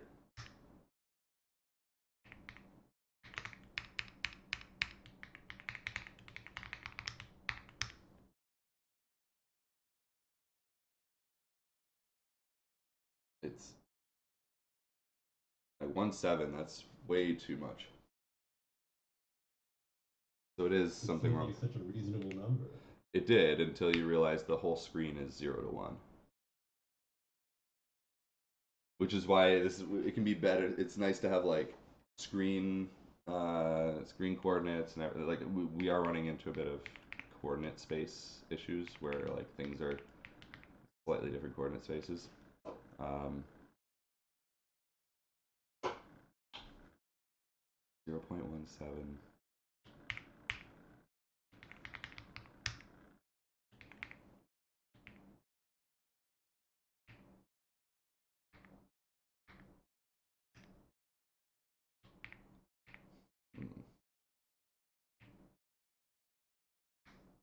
I gotta drop for lunch.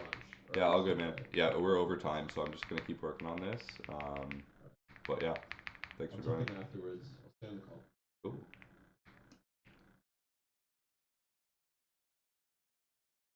Does anyone have any immediate thoughts?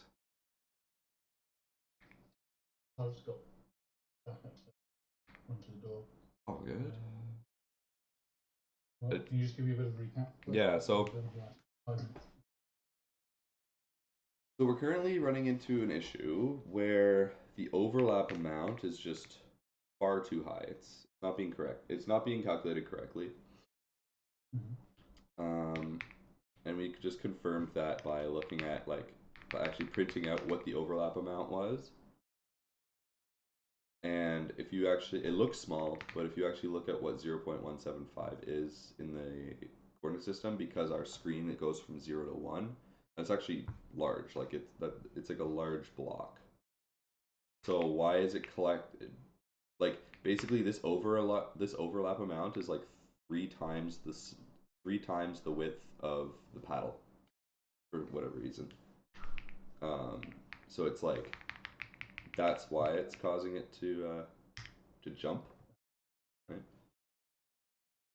So you've got length V2, BP1. Ball positions. Difference between the center point and the ball. Yep. Then you've got the overlap now. VS is size and the radius. So you've got the radius take away the distance.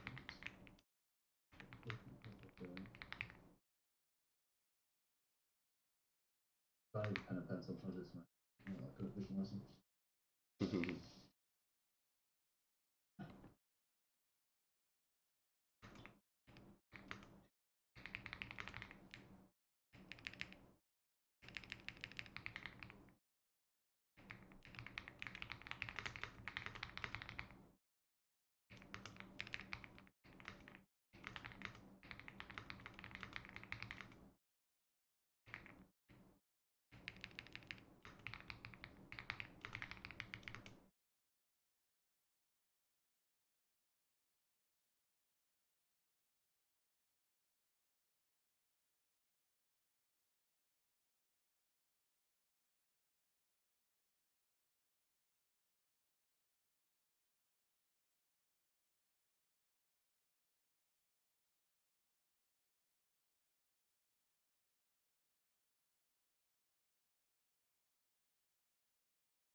So your overlap amount, to me naively, describes the difference between the right hand side and the left hand side of the ball in position. That's a misunderstanding what you mean by BP1 and BP2, ball 1, ball 2. Are you modelling the paddle as a ball? Yeah. Here, 1 second. I might have found it.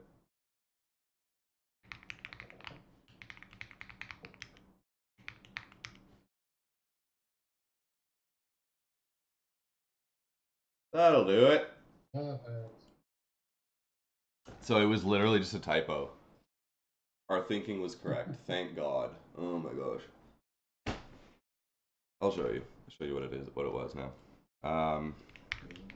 So I was passing in the height here. So this is where like yeah, this is where Zenon's point of like having this as like, or maybe he was making the point or not, but he made me think of the point of like this should be a more like of like a pipeline, right? Of like take this, then put it there, then put it there, then put it there, because like there's a lot of like areas where I can put a typo in, right? Like changing this from p height, like accidentally using p height instead of p width here is what caused that issue. But this is separate from the drawing. So we weren't seeing the fact that, like, watch, if I, so now if we go to draw, like, where do I draw it? Oh yeah, draw gizmo, update gizmo ball. If I were to use p height here instead,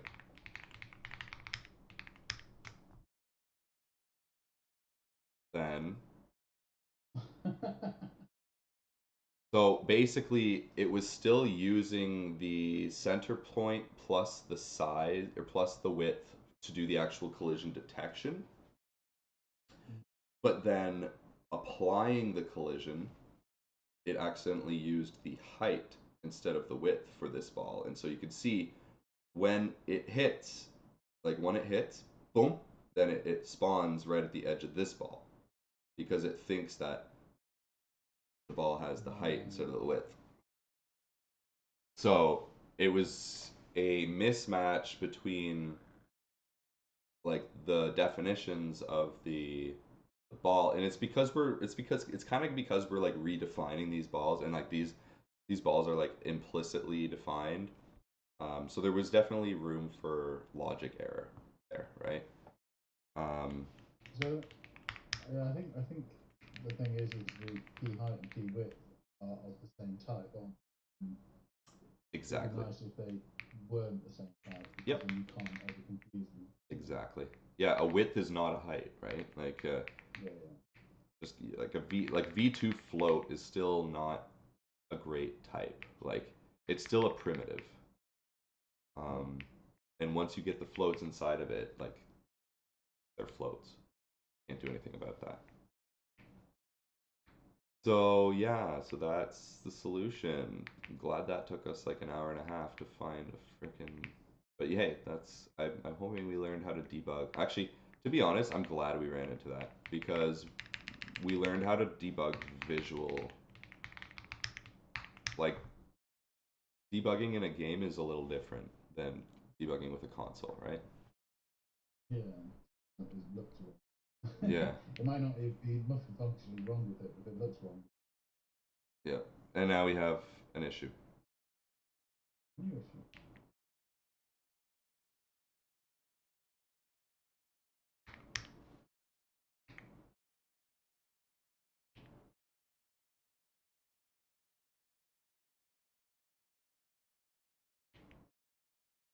Only happens when you're bottom part.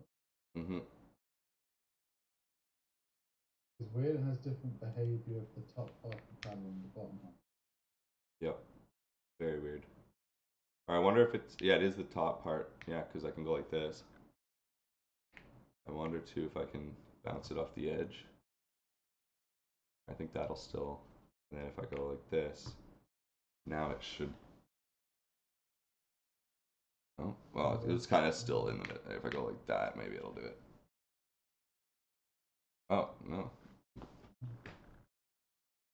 Is this an issue of when we were Hmm?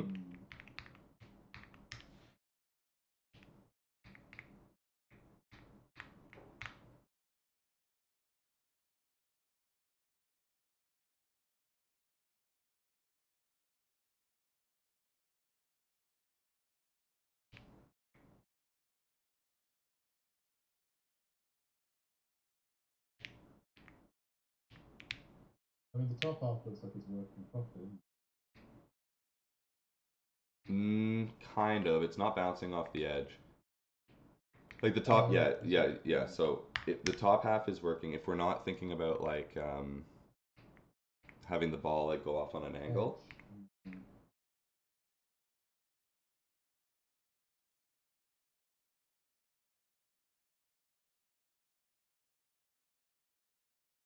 Not really.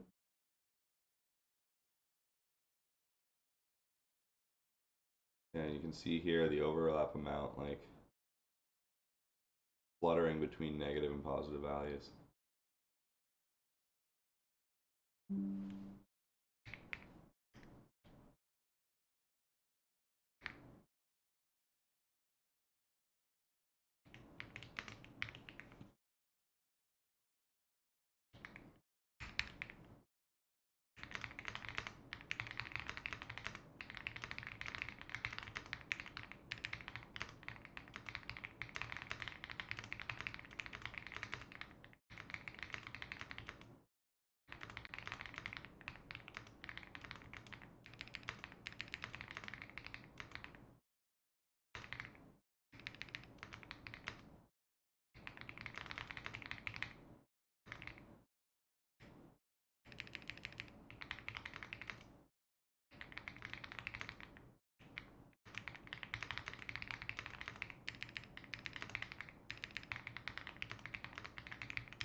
Gonna be just checking, seeing if Copilot has any ideas on what might be causing this.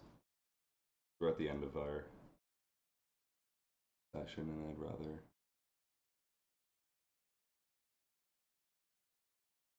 We can get it.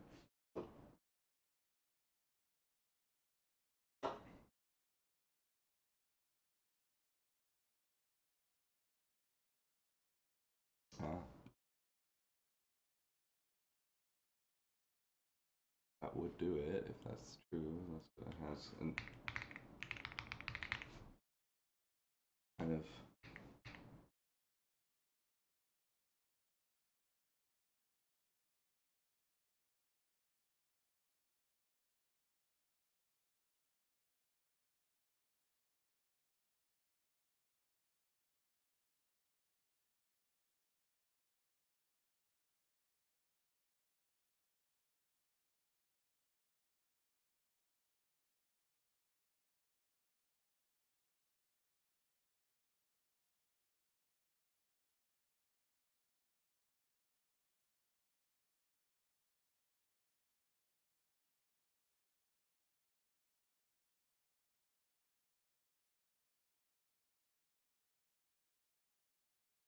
This code up a little. Circle collider. Oh, yeah, this is different.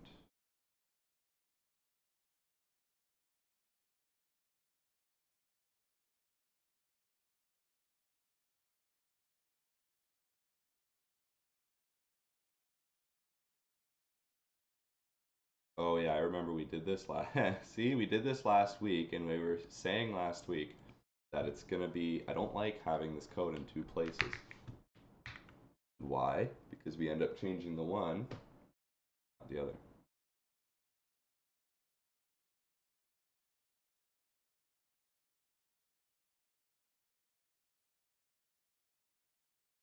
The thought is now that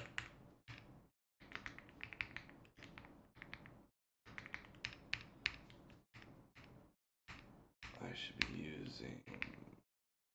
Right, yeah, because I remember that was earlier on we made this change to the has collided, but we didn't make it here. Bad practice.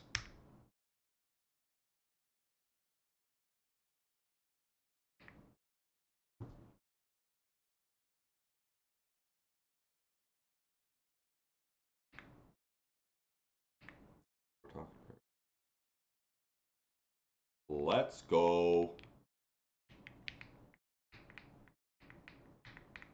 Ah!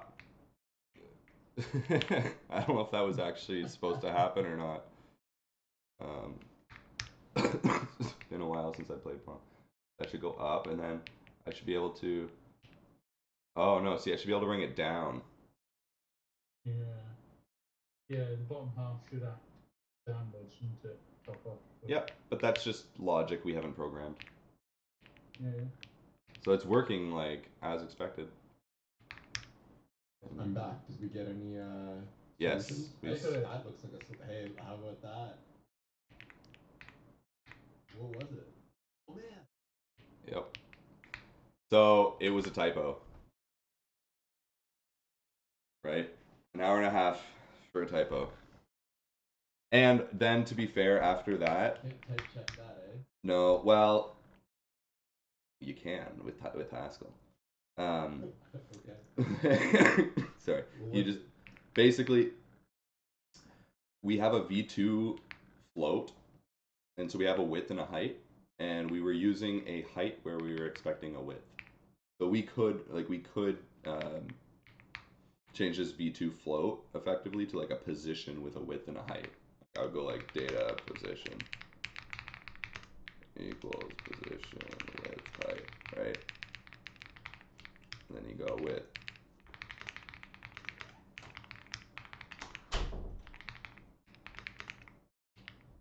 Now, at least at the type level, like you can't, you know. it's possible. It's possible, but Not the thing we did this time. yeah.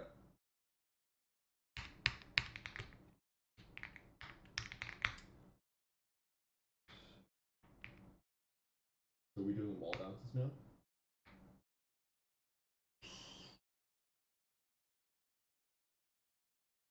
Or I Essentially, guess that might be another.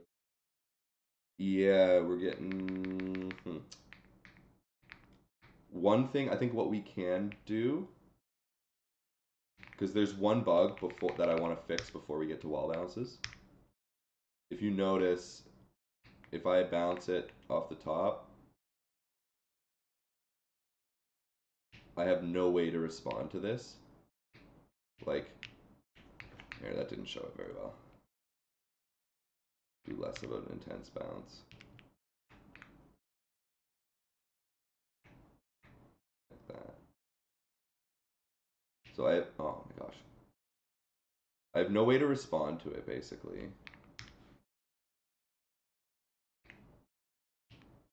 And also, I'm wondering how Pong actually works.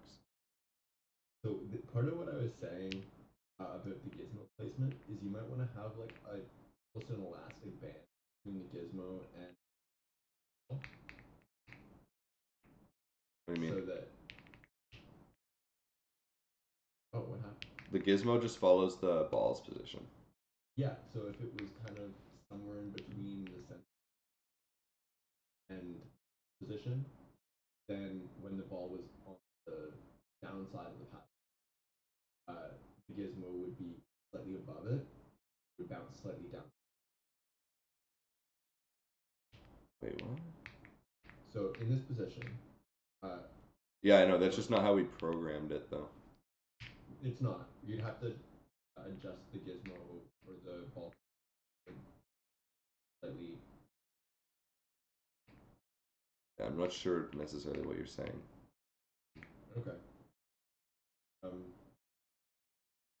Well, I guess the one thing I'm looking, because the one thing I'm looking at right now is like this isn't a playable game. Like, No. So I guess what I'm saying.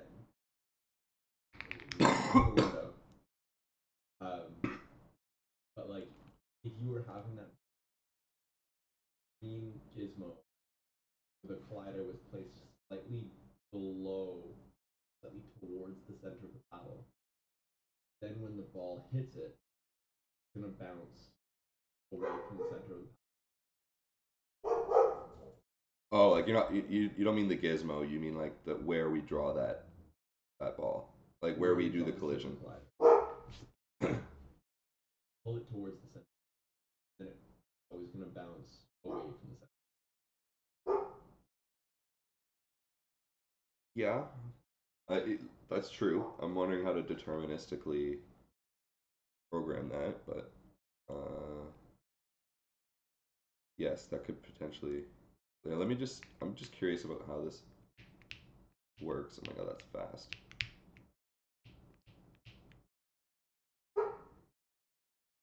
So yeah, it is like if it's based on the so okay. I think the original idea that we had of like this is way too fast. I don't want this. It's probably the same, exact same. Okay, no, here we go. Where is my map? Where's my guy? Why can't I play?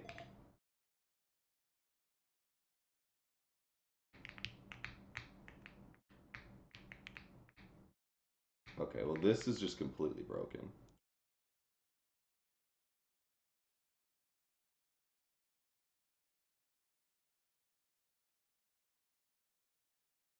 I guess bouncing off the side is the one thing that kind of will help this.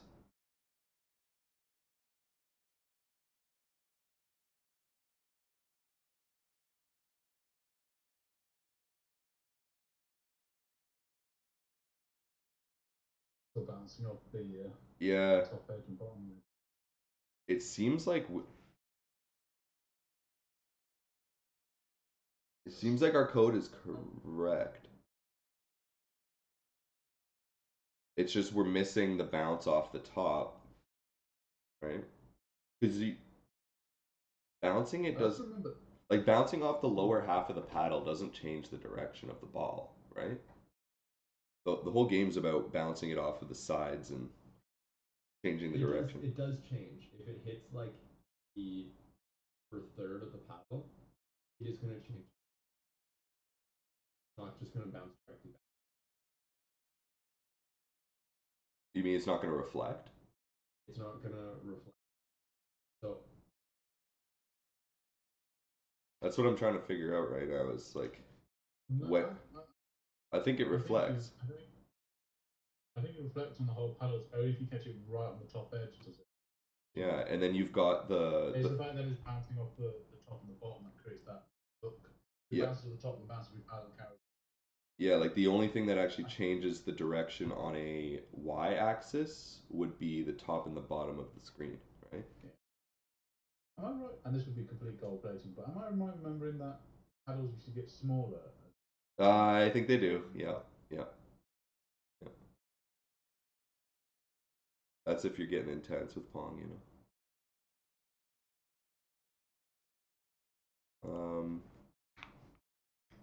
So yeah, I don't think we need to do like what we were talking about there before, Nick, where we like if it's above, then it bounce like it's no. Right.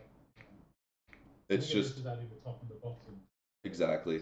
It's just when we do this, it should hit the top of the wall, right?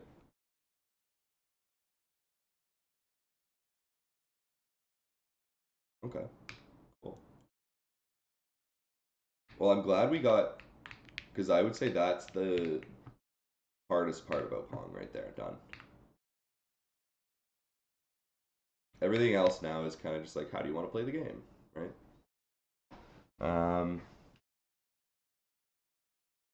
Pong engine more or less. Yeah. Cool. I'm gonna cut it here just because this is gonna end up being a 4-hour video if I don't. But yeah, it was fun.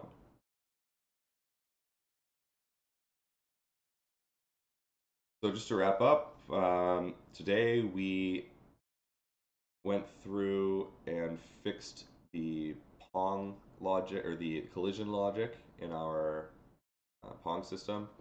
We made it so that it calculates the overlap and then adjusts for that overlap. We also added in the concept of a gizmo, which is just like debugging information drawn in at debug time, to show us precisely what this ball is or what this is doing.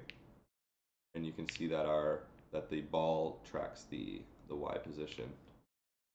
If I do this, then you should see that go up with that, right? So really what this is we're looking to collide with the ball, and that gives us that radius, like if you bounce off the edge of the paddle.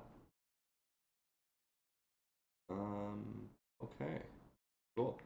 So next week we're going to put in the boundaries. So the boundary down here will cause the ball to bounce, and then we'll need to add in a state machine for like playing the game, right? So we'll add a menu,